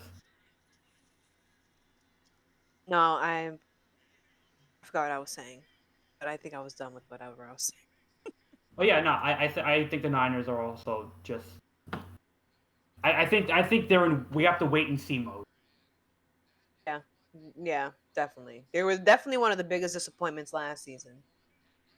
And it was kind of they were well on their way to losing this game. But I think that may say something that they were able to turn it around, that Brock Purdy was able to make that crazy last catch, that last throw. So because that's what they need. They need to be able to come back and they need to like establish. I feel like they needed this more than the Seahawks needed it for sure. Yeah, because Definitely. like when I'm thinking about the 49ers, I think that they're a good team. But then, sometimes you watch them play and you're like, like you guys kind of suck. Like, you know what I mean? Like, but like they have talent, and still a lot of it's hurt. So the fact that they just got a lot of injuries. they're winning with a Ricky Pearsall as your number one. I'm sorry, Ricky Pearsall is not a number one, respectfully.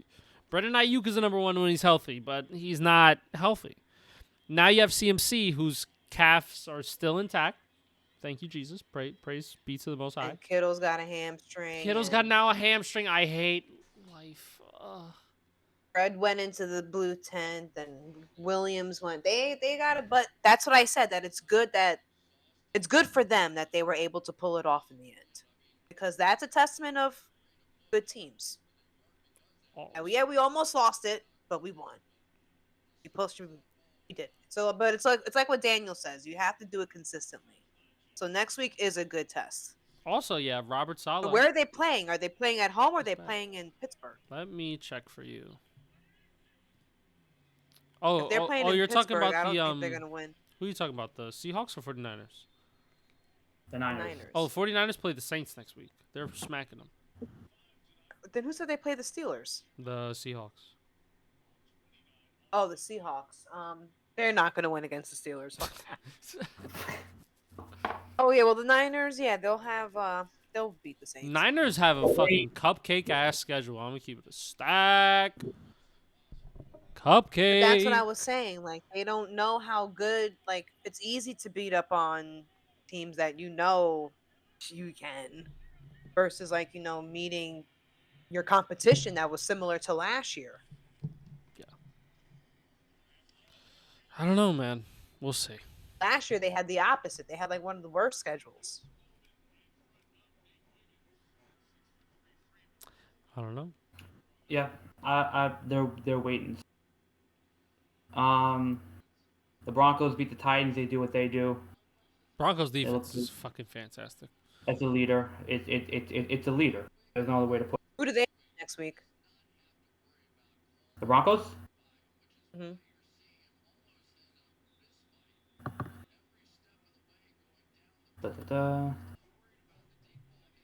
They are playing the Colts.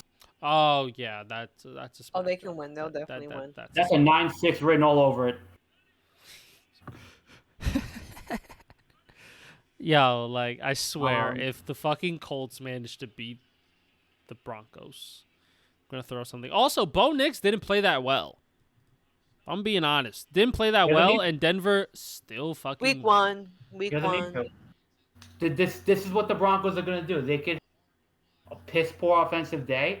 They're gonna hold teams to under 15 points every time. Son, they had 6 sacks, 7 tackles for loss, 4 pass deflections, 12 QB hits. It's the leader. These boys were. Their defense is the leader. Like there's no other way to put it. Like, did they have any fumble recoveries? They had 2 fumbles that they recovered. Wow. I mean, this defense is good. I have him in fantasy, so that's good. I'll take it. How do you feel about the Texans? 9 points. CJ Stroud having not a good game. Against the Rams defense is a bit like, damn, you couldn't do that. Like, it's the Rams defense. Like, I get it. Like, you fucking almost beat me by 100 points. Damn. Literally. Get fucking smacked, respectfully. You wanted it that way. Tell me why ain't nothing. No, I didn't. If you want it that way, you could just told me. I mean, I'm just saying. Ain't nothing but You're an asshole. But CJ Stroud, he wanted it that way. He didn't play great. Like, this game was just really weird. Like, Matthew Stafford played well, like 21 to 29, 245 and a touchdown. Good QB rating. I would have to watch this game because I couldn't watch this game, so I would have to watch and see how CJ Stroud played. But, like, Nico Collins didn't have that good of a game. Like, 5 targets only. It's a bit low for Nico Collins, right? The highest receiver on this team was a rookie, Jaden Higgins. And I like Jaden Higgins. I think he's cool, but he's a fucking rookie. He should not be getting the most yards on this team, not even by a mile. Yeah, I get it's one of those. It's just one of those games where like both teams were kind of just but one team was a bit more and then you know, like Puka played his ass off as well. 130 yards, 10 catches on 11 targets. Kyron Williams had a touchdown. I mean, what more can you ask? Yeah, they got it done. This is one of those games where it's not as impressive, but they got it done. And there you go. Now let's watch the Bills try to come back. Josh Allen looking, probing. Inside the 10, moving around. Outside the pocket into the end zone. It is. Oh my God! It's fucking caught! It's fucking caught! Oh my God! Ricocheted off 2 people's hands to get into key. Wow. They gotta. What are they gonna kick the field goal? Make it an 8-point game? They have to. I mean, they gotta get a stop here. They Yeah, have they have to. to kick the field goal, stop and get a touchdown 2-point. Because it says 2-point game if they don't kick the field goal. Because if they go for 2 and they don't get it, it's still a 2-point. It's a 2-possession game. They have to kick it. Yeah. So while we wait for that, any games next week that interest us? Let's see. Let's take a wee gander. Let's take a little gander. Thursday night, Commanders Packers. That's gonna be interesting. To be honest, yeah, if the fucking Commanders played the way they did against the Giants, I'm gonna pick Green Bay all day. On a short week as well, I think Micah Parsons is probably gonna play that game more and probably gonna be a little bit more destructive than he was against the Lions. Then you have Jets versus the Bills as well. It's going to be a good game. Both offenses probably look electric. So if it's not going to be a high defensive game, it's going to be a high scoring game. So I don't mind that. Giants versus Cowboys. It's tradition. You know, we might get spanked. So no, I'm not mad about this. Bears versus Detroit. I think Green Bay's going to win that game. I agree. You know what's funny? I think if you would have told me, if we would have done this like last week, I would have said the Commanders are going to sneak Green Bay. But the way Green Bay looked, like you can't say that anymore. Like Green Bay's they're Look, just I think this Micah addition has given them a bit more fire, like a bit more attitude. So I think they're going to be a problem. They're going to be a mess. Hey guys, it's crazy when you get like an all-around great defensive player, top 3. Your defense boost. Your defense becomes better. It becomes elite. Fucking shocking, right? Like, who would have thought adding Micah Parsons, a hybrid linebacker, edge player, and could do it all, is a positive?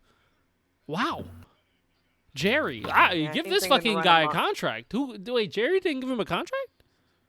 Wow, that's crazy. Look, Jerry swears that he won the trade. So, we should talk about the Bears Viking game on Monday. Because that is tomorrow. Oh, Lamar. Keep it going. Sorry. I don't know what to expect from that game. Yeah. Will J.J. McCarthy look... It's tomorrow.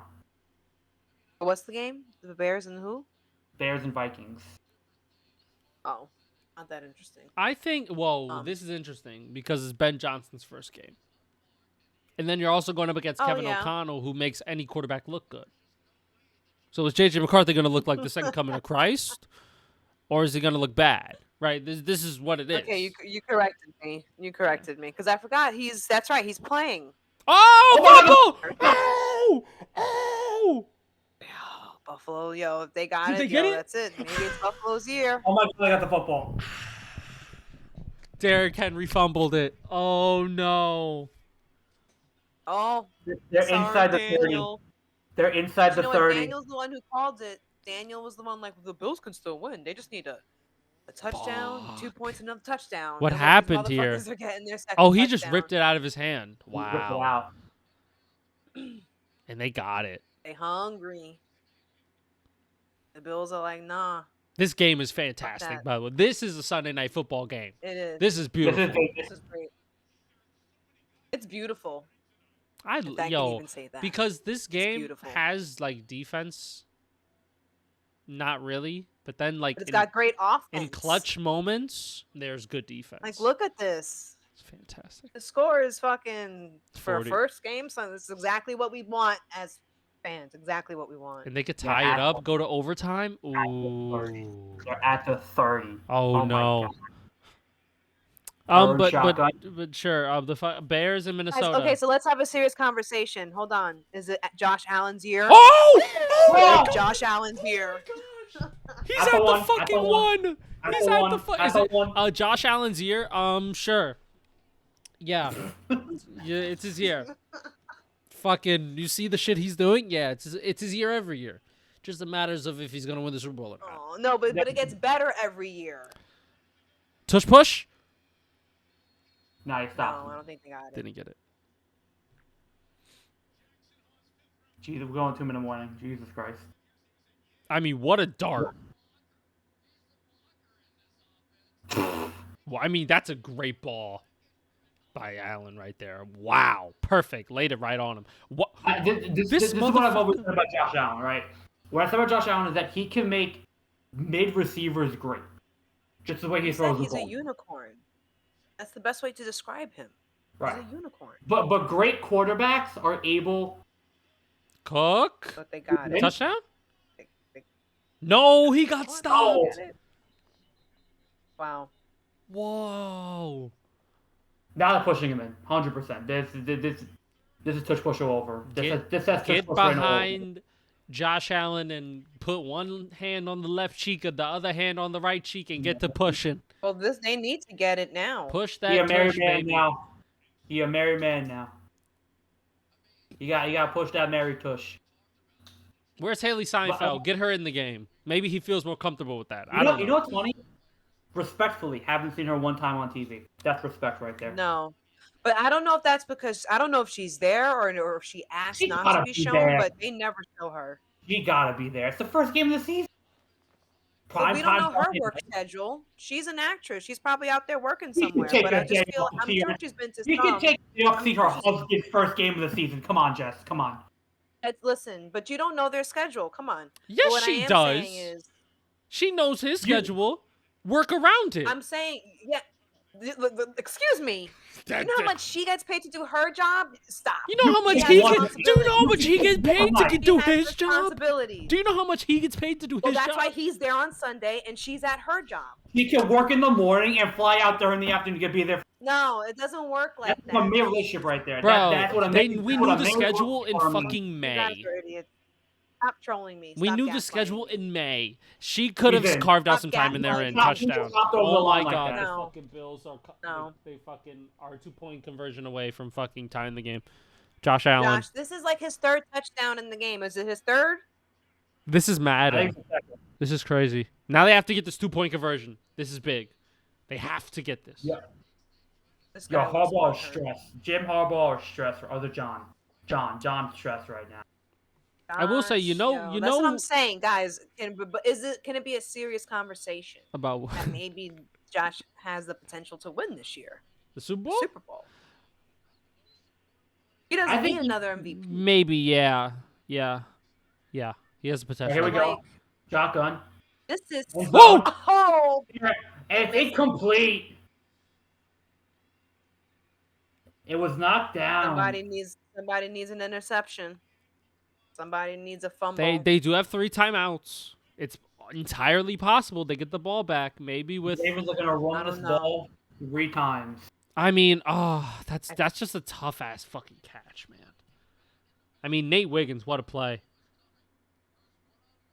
I mean, he was grabbing that shoulder pad. They're not gonna give them another one. But Josh, you did all right. Don't look so disappointed. I don't know if they're not going to win this game now.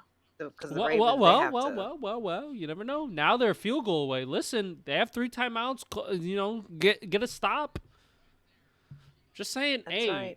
nothing. I don't put nothing past this 6'5", 235-pound quarterback who looks great in shorts. I don't put nothing behind him.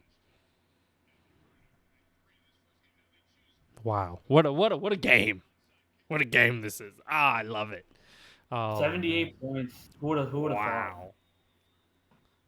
Daniel, did you hit with the over on this one? Or? I didn't bet the over. I honestly don't want to talk about it, because if I talk about it, I'm going to be really pissed because I'm 1 away. And the 1 is my fucking nemesis. It's the one guy. And you know what's funny? I was making this bet with my cousin during the day, right? And I specifically said this. I said this exact quote. I said, I am never betting on Mark Andrews because me and him have beef. And what did I do? He does 1 reception for 5 yards. What did I do? I didn't think Mark Andrews would have cooked. No. I didn't take his yards. I took his receptions. I didn't even catch the ball 4 times. 4? Yeah, you're bugging. I would not put that. You're bugging. But it is what it is. All right. They're going to run this ball. First hand off to Henry. He's going to be... Henry, stop, timeout. 1 minute 45. There we go. All right. Now, Look, if the Ravens get a first down, this game's over. Yeah. But if they don't. I will say this. I think this is going to be very easily the two Super Bowl teams right here in the AFC. I think that's very fair to say. I think the Chargers don't have this level of talent that these two teams have. I think the Chiefs are on a massive drop-off. I think it's these two teams to the end of the season. Barring injury and barring catastrophe, these two teams are just too elite in the AFC not to be them. Yeah. I agree. I mean, yeah, I agree. It has to be. That's what I'm saying. It's got to be someone's year. Has to be. Not just. It's got to be Lamar's year. It's got to be someone's year. Oh, wow. Timeout. Uh-oh. Maybe Denver, because their defense is really good. If they could get that offense clicking, then I think the sky's the limit for Denver. They could put up, they can make some noise. My problem with Denver is that they haven't been enough like games like this. Like Baltimore's been there, done that. Bills have been there, done that. The Broncos are just starting to get there. I'm not saying the Broncos next, like the commitment to win and the know how to win deep playoff games. The Broncos don't have that yet. I think it's coming, but I think the Ravens and Bills just find something deep down their soul where they know how to win those and win these type of games. Wait, guys, we're not talking about the Bengals? Let the Bengals defense not give up 16 points to the Browns and Yeah. The Bengals need some. They need to grovel a little bit for some credit. the Bengals need to earn some more respect from us. Because right now the Ravens are a league better than them. Maybe even the Steelers are right now better Both than these teams. It's them. Short of the first down.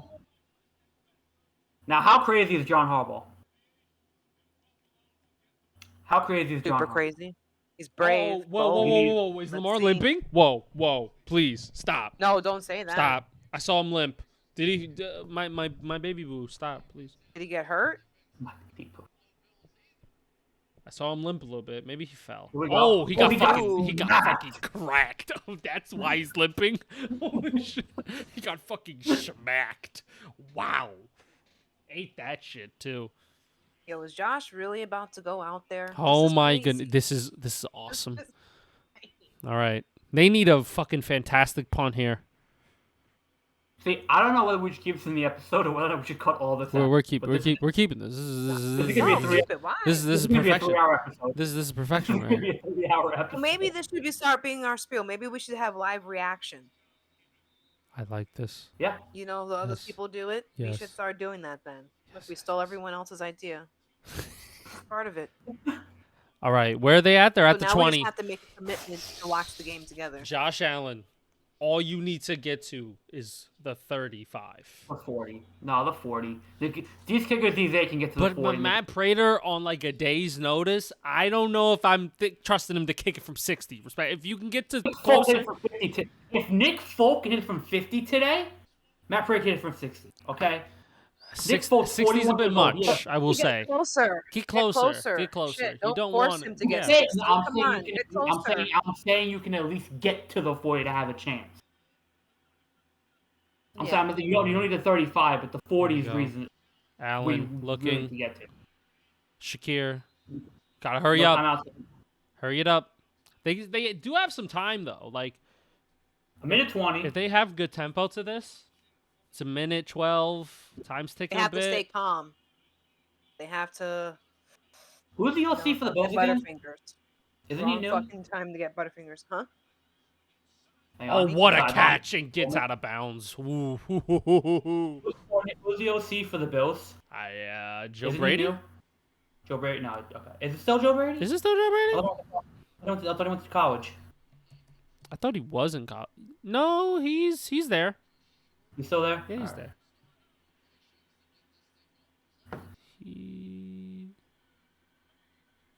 Yeah. All right, ball 35. Allen drops back. Allen. You can't let him run. Allen's going to run. And he gets out of bounds. Beautiful.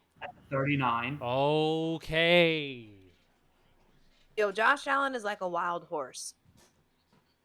It's like He a took that hit Mustang. like it was nothing too. That was just, you know what's funny? A lot of quarterbacks just sneak He- a hit and try to get extra yards. He took that shit. He's 6'5", A lot of quarterbacks 235. get Looks hit. great in shorts, guys. Come on. I don't know what else you need. He's a married man too. And a married man. Hey. I'll tell you. All right, here we Didn't go. take his wife out. 2nd and 5.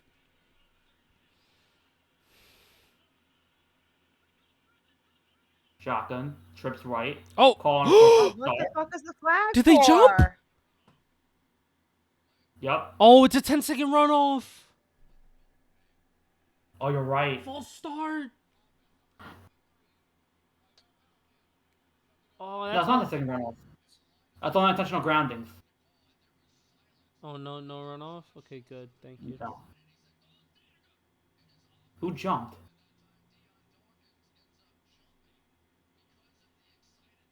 I don't know, Jim. He That's set a- he that's a got tough himself one. set and then he pointed shit out. Like, don't get That's- yourself that's- set then. That's a tough one to call, Jim. Shotgun, we go double set. Allen drops back. Oh fuck. Firing over the middle. Oh! He's got a man. It's Shakir to 35. They It's have a Palmer. chance. Palmer. Put some fucking Palmer. respect on his name. Josh Palmer signed a deal too. Wow. 46 look at seconds Lamar. to go. Yo, look at Lamar on the fucking sideline. He's like, is this motherfucker dead ass right now? They're gonna do it again. Yo, They're gonna lose by a He point was again. open, like, by a lot too. That was a great throw. Got out of bounds as well. Look at the Ravens. Ravens It's are like, it's his "Oh, fumble. It's the little things. It's the little things that kickstart everything. Holy. Here we go. What did they do here? Okay. Allen drops back over the middle. Oh my God. He's got a man. Oh! Juke is tripped up at the 10. 38 to go. What a time. Yo, Josh Allen's that fucking guy. Wow. Now- First off, Jair Now- Alexander, where the Yes. fuck are you going? Is there a world where the Ravens let them score and they get the ball back? I'm is the so world. glad I had Lamar Jackson playing because Josh Allen has 40 points in fantasy. Appreciate you, Lamar. Thank you very much. I would have lost without you. All right. Ravens take a timeout. Now, the Bills very easily just run this clock down, which they might do. They have the time for it. They could run, spike, and get the field goal unit out there. Or the Ravens can let them score. Ravens get the ball back, and they're going to have But can they do that magic in 10 seconds? Because then they can run it down to that low.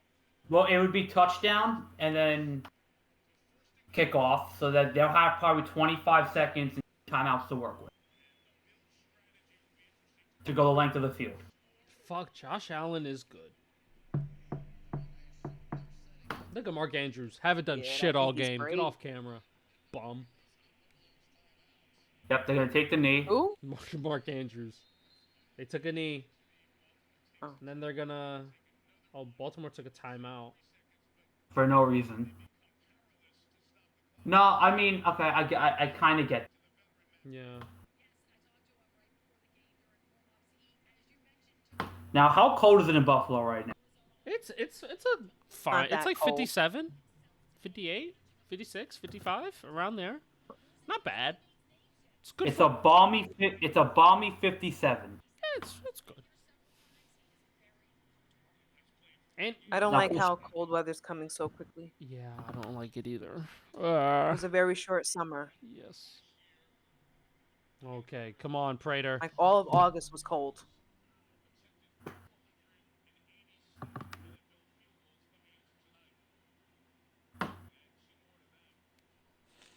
Let's see what they play here. They might go for another knee, which probably makes the most sense, and they're probably going to spike it. Wait. This is because then Baltimore's gonna take a timeout, right? Mm-hmm. Now, Baltimore... Now, here's what I don't get. If Baltimore doesn't take a timeout, Buffalo has no way to stop... I mean, they could stop the spike it. So, I mean, it's not a big deal. I No, would have said that would be fourth down. If they spike it on fourth down, Baltimore gets the ball. You can't. Because it's third down right now. Right, but they're going to have time set. No, yeah, you're right. Buffalo, what they should have... Yeah, no. Shout out John, he played perfectly. Because they have to take a knee now, they can't stop the clock. They literally have to be John so fucking ready to run on the field and fucking kick a ball. Like, yeah. And they have to wait, like, at least 30 seconds. Because they got to get down to 0. Yeah. So imagine... Wait, would one of them, like, move on purpose to stop the clock? That doesn't make any sense, because you're icing your own kicker. That is true. And you're giving Baltimore a chance if you do that. So he's gonna knee it again, get it on the hash, run the fuck Now off they gotta the go. field. They gotta go. Run. 27, All 25. Right, there's time. Here comes Matt Prater. 25 and 43 yard They better hope and pray this shit don't get blocked. Ooh. Practice kick, 15 seconds. There you go. Down to 12. They gotta wait. They gotta wait. This is brilliant. Let's 10, go. 9, 2-yard chip shot. It's less than an extra point. 5, 4, 3, 2, 1. Snap, hold, kick is up, and it is perfect. Wow, the Bills fucking shocked the Ravens. The Ravens just collapsed. This is a monster collapse. Josh Allen's that dude. Josh Allen's that guy. They got shook. So he put fear in them. And the Bills defense came up clutch a little bit. Like, this is back-to-back years. Because remember last year, Mark Andrews dropped the ball in the end zone. That would have given They lost by 1 point and 2 points in back games versus. Is this their kryptonite and not? Are the Bills the Ravens' kryptonite, and the Chiefs are the Bills' kryptonite? Is that what this is? It could turn out to be that way. yeah. If these two teams face in the AFC Championship, Bills win. If it's in Buffalo. Ooh. We don't know how it would be in Baltimore. They're both cold. It's cold as shit. Yeah, but no, Baltimore, they lost at home when the Chiefs were there. Right. Wow, what a game. Fun game. This is a great game. It was a good great game. Sunday night. 81 points in total. Almost blocked as well. Holy shit. Whew. So that means that the Steelers are on top of their division. Everybody else in the AFC North is 0-1. Well, except for the Bengals. Oh, the Bengals won too. Bengals won. Okay. Not by much, though, I'll tell you that. So everyone in the AFC. Wait, who lost? The Browns, The Browns and the Ravens. and the Ravens. Oh, okay, the Browns. Wow. What a game. I mean, What a game. you want to dissect it. I mean, both quarterbacks played phenomenal. No defense being played whatsoever at all. There was, like, once in a while, whenever they felt like it. And, yeah, Josh Allen is clutch. The defense came up clutch to stop the Ravens when they needed it most. And Josh Allen's that guy. Yeah. Well, I think here's my initial reaction. It's like, we went into this game, we knew that the Bills' defense wasn't all that, apart from the pass, which was decent. The Ravens' defense was supposed to be much better than this, right? And I think when you talk about the Bills and Josh Allen, you talk Lamar Jackson, the Ravens, your defense doesn't need to be all that, but it needs to be close, right? And you need that because you know you're going to get scored on. When you play the Bills and play Ravens, you're going to get scored. But you need to have moments where your defense can get that one stop or that one turnover, that one game-changing possession. And the Ravens didn't do that today. And the Bills did at the perfect moment, at the correct moment in the offense. Right? That's the difference. You don't have to play 60 minutes, Denver Bronco defense. If you can make one stop at one crucial moment, that's all that matters. And that's what this Bills defense can do. They can make that one stop to turn a game. And the Ravens haven't done that for the past couple. The defense is good. I'm not saying it's not good. But when it comes up to being clutch and in big moments, we haven't seen that defense step up yet. Right? How much of that's on the coaching? How much of that is just on the personnel? I can't tell you. But I think the big difference is that we see this Bill defense step up and make plays when it matters. against elite teams like Lamar Jackson. Elite quarterback Lamar Jackson. And that fumble with Derrick Henry when they were down 15, the momentum of the game over, that was the beginning of the end right there. So I give credit to Josh Allen. I give credit to Lamar Jackson and the Ravens because they played a great game too. But when it came to shove, it came down to one little mistake, the Derrick Henry fumble. And that's all that matters. At the end of the day, that's all that matters. So the Ravens will be fine. The Bills are on top of the world right now. I think Josh Allen is right there. I think Lamar Jackson also right there. And if they meet again, it could very easily be flipped. Because the Ravens were dominating this whole game. They were dominated. But it was that one momentum swing, that's all it took. And the Bills took over, and their clutchness and their eliteness kicked in. And they ended up winning the game, coming back from 15. So, and the Ravens lose week 1 on a crazy way again. Yeah, it was a great game. I won in fantasy, so that was good. Yeah, crazy game. You said everything. Shout out to Josh Allen. Both these teams are going to be great. Can't wait to see the rematch in the playoffs. That's all I care about.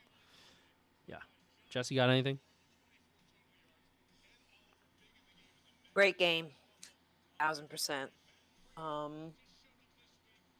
I do think both of these teams are going to be juggernauts throughout the season. I don't see them losing steam. I think they're both ready to evolve this year. Like the Ravens did collapse, they did, but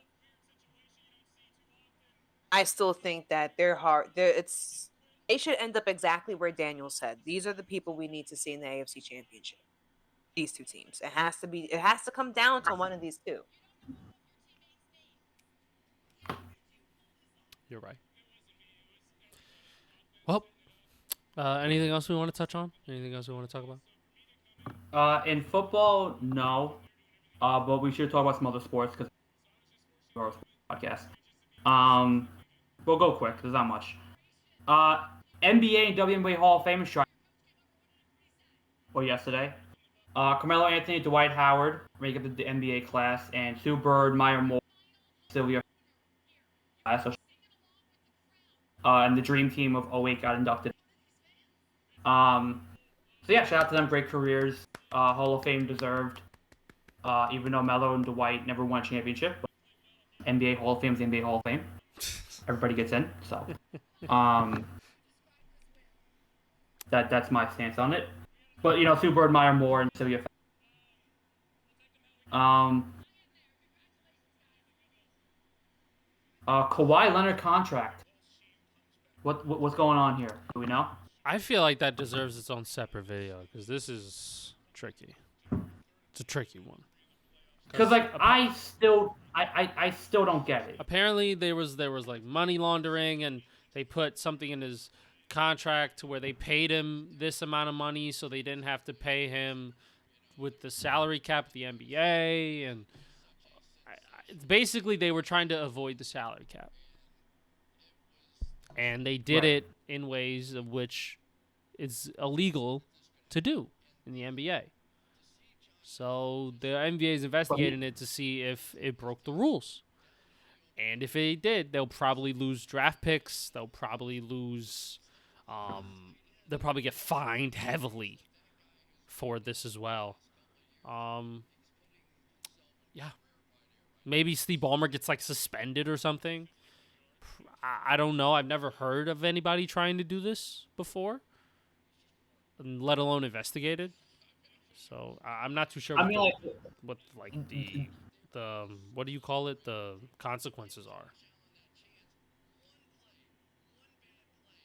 I think it's one of the weirdest things, but by textbook definition, it's not illegal.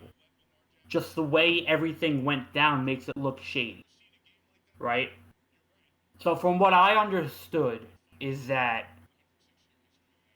the Clippers found a third party to help source out Kawhi Leonard's contract, which is fine if that third party doesn't, exceed or equal his value. Steve Ballmer still has to pay Kawhi Leonard some type of, right? So that'll go against the cap. However, Steve Ballmer invested $50 million in his company, and his company all of a sudden went bankrupt. and now we don't know if $50 million went. So it seems like it could just be a coincidence, or it could be something else involved. And if there's something else involved, maybe the federal authorities can get involved because it could be that serious.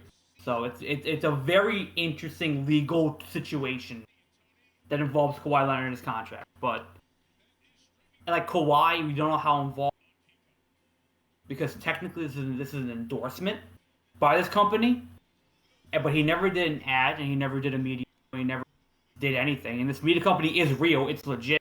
Done endorsements before, so this is not like a fake company. This is a real company that went bankrupt. So is it coincidence or is it just malpractice?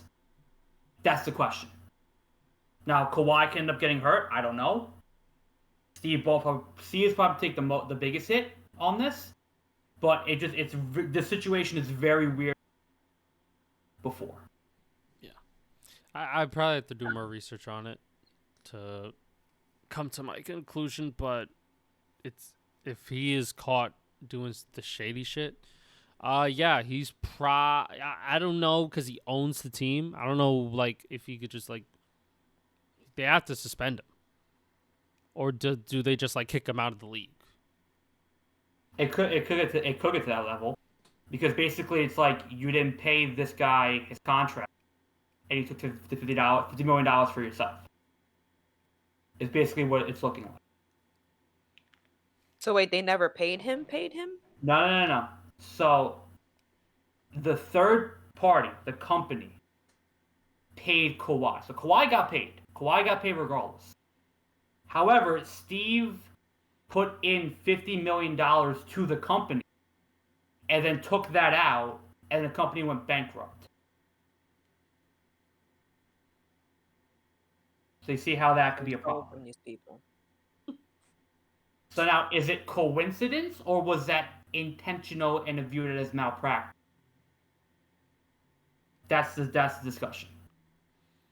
Because what he did is technically legal in NBA rule land, because it's been done before. You can have a third for a player's contract, part of it.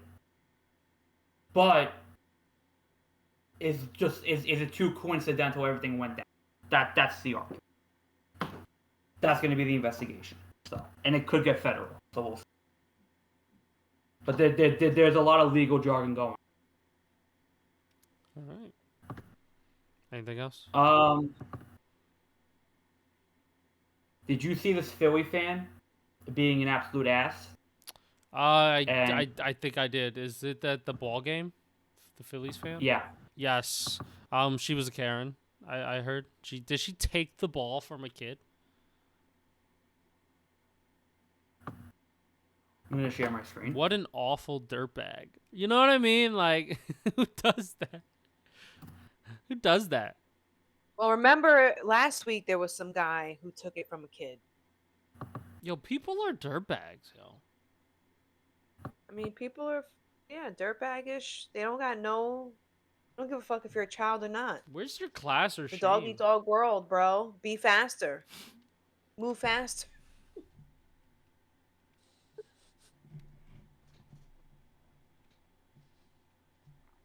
Ooh.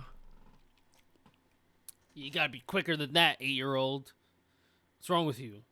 I bet you your mom paid for these tickets. Oh, man. What a game. And I won in fantasy. Let's get it, baby. Yo, Broncos defense. Shout out to the Broncos, man. That's what I like, man. That's what I like. Damn, Terry McLaurin really did nothing, huh? Crazy. All right, here we go.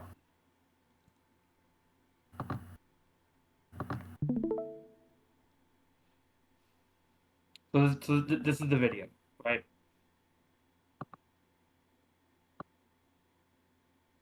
Oh, let me watch real quick. There you go. So we see the home run here, right?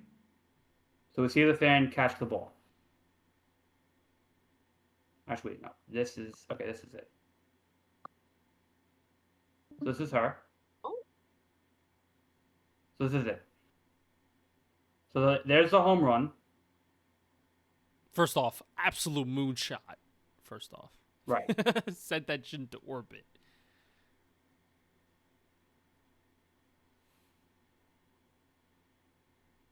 So he's going to come from over here. He's going to grab the ball. Right? So this is the broadcast. So he's going to grab the ball. She's going to reach for it. He's going to bring it back to his kid. Right? As you should. So there he goes. He grabs it. Now, did Brings he it back grab to it his son. from her? Did she have her hand on it and he was just like, No. ha, stupid bitch? You know what I mean? Like, Because if you look, she is right here. The ball is here. Right? So it's on the ground. So it's fair play. Right? So he grabs it, yeah, okay. brings it back to his kid. Now she comes up, and he's terrified. He doesn't know shit. what. He doesn't know what to think.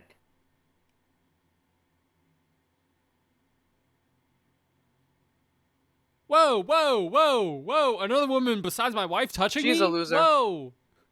Who is this? Who is this woman? So they get into an argument, and he basically She's a fucking loser. he de-escalates it, takes the ball and gives it to her, and says, "I don't want to deal with it," and she walks off. Because she, you don't want to know why? Because she was making too big of a deal out of it and she just wouldn't let it go. Right. Now, there is something called, baseball etiquette. Yes. She don't got none. No, she does not. Dear lady, Where- you're a loser. The end. She is a loser. What's funny too is that It would never occur to me to go grab a ball. Even if I thought I had rights to it first, I wouldn't fight another fan for it.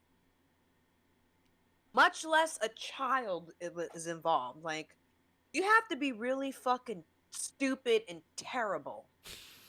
Like, your head has to be so far up your ass that you would go out of your way to make yourself look like a fool on television.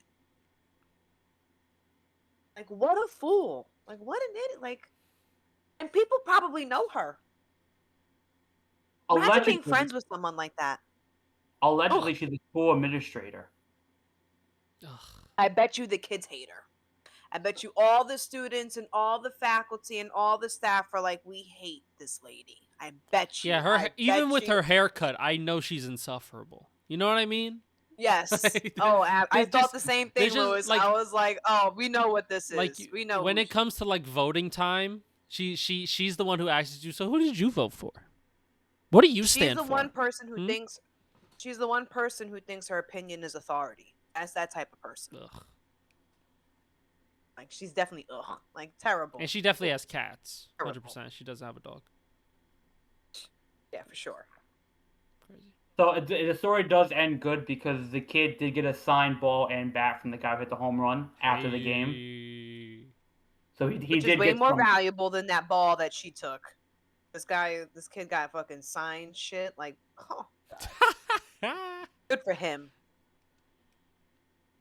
And then to end the video, real quick, because we did talk about it last week, I want to run through some scores that happened in college football that were interesting, because you remember last week we talked about how some of the top teams are playing, the pit of college football, to say the least, the bottom of the barrel, and why they were doing that. So I'm going to run through some of the scores real quick.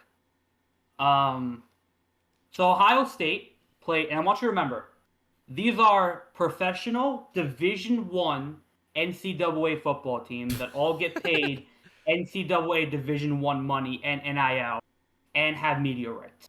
Okay? Ohio State beat Grambling State 70-0. Why even show up? Oregon beat Oklahoma State. Proud Division I school, by the way. 63, nice, to 3.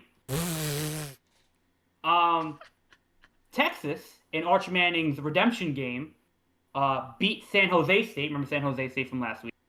38-7. Damn. Mississippi State upset Arizona 24-20. That's okay. The University of South Florida upset 13th ranked Florida 18-16. So Florida lost to an unranked school called the University of South Florida. And that's what they get. Florida State, the team that beat Alabama last week, Florida State beat East Texas A&M, not Texas A&M, East Texas A&M, 77-3. Oh my god, they fucking smacked them. Why even just give up after 40? Like at this, I just leave. Like you have more dignity. Like Since you explained to me last week how it works, that these schools get to make their own schedules, and that when they choose these teams, they do get a financial benefit, which is why they say yes, and they don't mind being humiliated. But on Just, like a few years ago, David Bakhtari, he was like rant tweeting about college football is like overrated and it's such a bad product compared to the NFL. And stuff like this makes me agree with him, because it's like I don't understand how this is not real competition. they can't even put up double digits. So it's like I don't understand, like, how talented are you people? Why are you like how are you preparing them for like the NFL? Like why can't your schedule be a true head-to-head monster to monster match? Why go out of your way to play these small ass teams? Like it's just I don't know. You know what? It really doesn't matter, because in a way everyone kind of benefits, except the players just have to get over the loss, but the school gets the money. I guess Ohio State and whoever these people are, they get to feel better about themselves. But it just shows like the lack of talent and how like non-diverse the talent is. It's just very low. It's like the scale is too big. It's like just not fair competition, you know? Why is the varsity team allowed to play the junior varsity team? Where does that happen? Does that really happen in places? In Division I college football, it does. So coming back to reality a little bit. Iowa beat Iowa State in the Iowa Derby, 16-13. Fair game. Ole Miss beat Kentucky in the Battle of the Border, 30-23. That's okay. Utah, 25th ranked Utah beat California Poly, 63-9. 63-9. California Poly versus Utah, marquee game. Indiana, remember last year, Indiana playoff team, beat Kenshaw State, newly promoted Kenshaw State. It's the second year, I believe, of their college career. 56-9. Tennessee beat East Tennessee, 72-17. And then Alabama, 23 ranked, went down significantly, lost State last week. Bounced back. They beat UL Monroe. You ready for this, Jess? Alabama beat UL Monroe 73-0. 73-0. It's like how are we supposed to take Alabama serious? Look at who you played. Like, it's just that's what I'm saying. It's like I don't understand how these teams, like, I don't know. It's just that's just so stupid. That's like the NFL playing like the CFL, like the UFL. It's like it's fair competition. Like, no, it's not. And then lastly, and the only game that mattered this weekend, in my opinion, Oklahoma beat Michigan 24-13, and the Sooners look really good, and they're a good threat. So Oklahoma beat Michigan, the only real game that mattered. So that was college football, but this is what college football does at the beginning of the year. This is how most of their games look.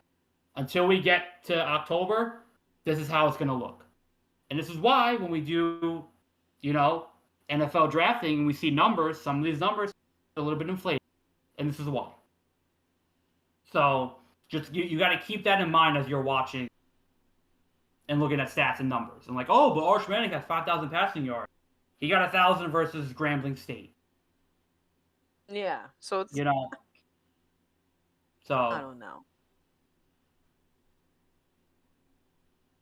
and then lastly, Yannick Sinner loses the U.S. Open to Carlos Alcaraz, and Sinner loses another final, and the Italians can't win a tennis championship.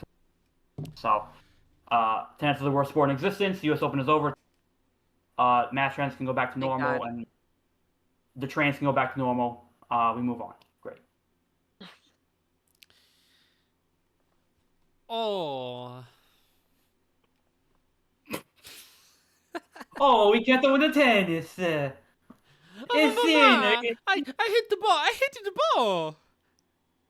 I hit the ball to the other side very hard, but no. I go to America. I go to America. I win the U.S. Open, and I lose. Well, Fucking it's gonna do it I for won a us. town. Yeah. Monday Night Football is coming around as well, and then we have a whole slate of games. And next week Sunday is my birthday, so there we go. I'm very excited for that. I'm gonna be watching football on my birthday, so it's Happy pretty birthday. fun. I swear to things that I love in life, if the Giants lose on my birthday, I might throw myself out a fucking window. So that's gonna be fun. The day they took me is the day I take myself out. Yep. Yeah. So we'll see. If I'm not, if it's just Jess and Daniel here for next week, then you know exactly what happened. I love you guys. Thank you very much. And we'll see you guys next week. Well, if the Giants win. Thank you. Take it easy. Bye. Peace.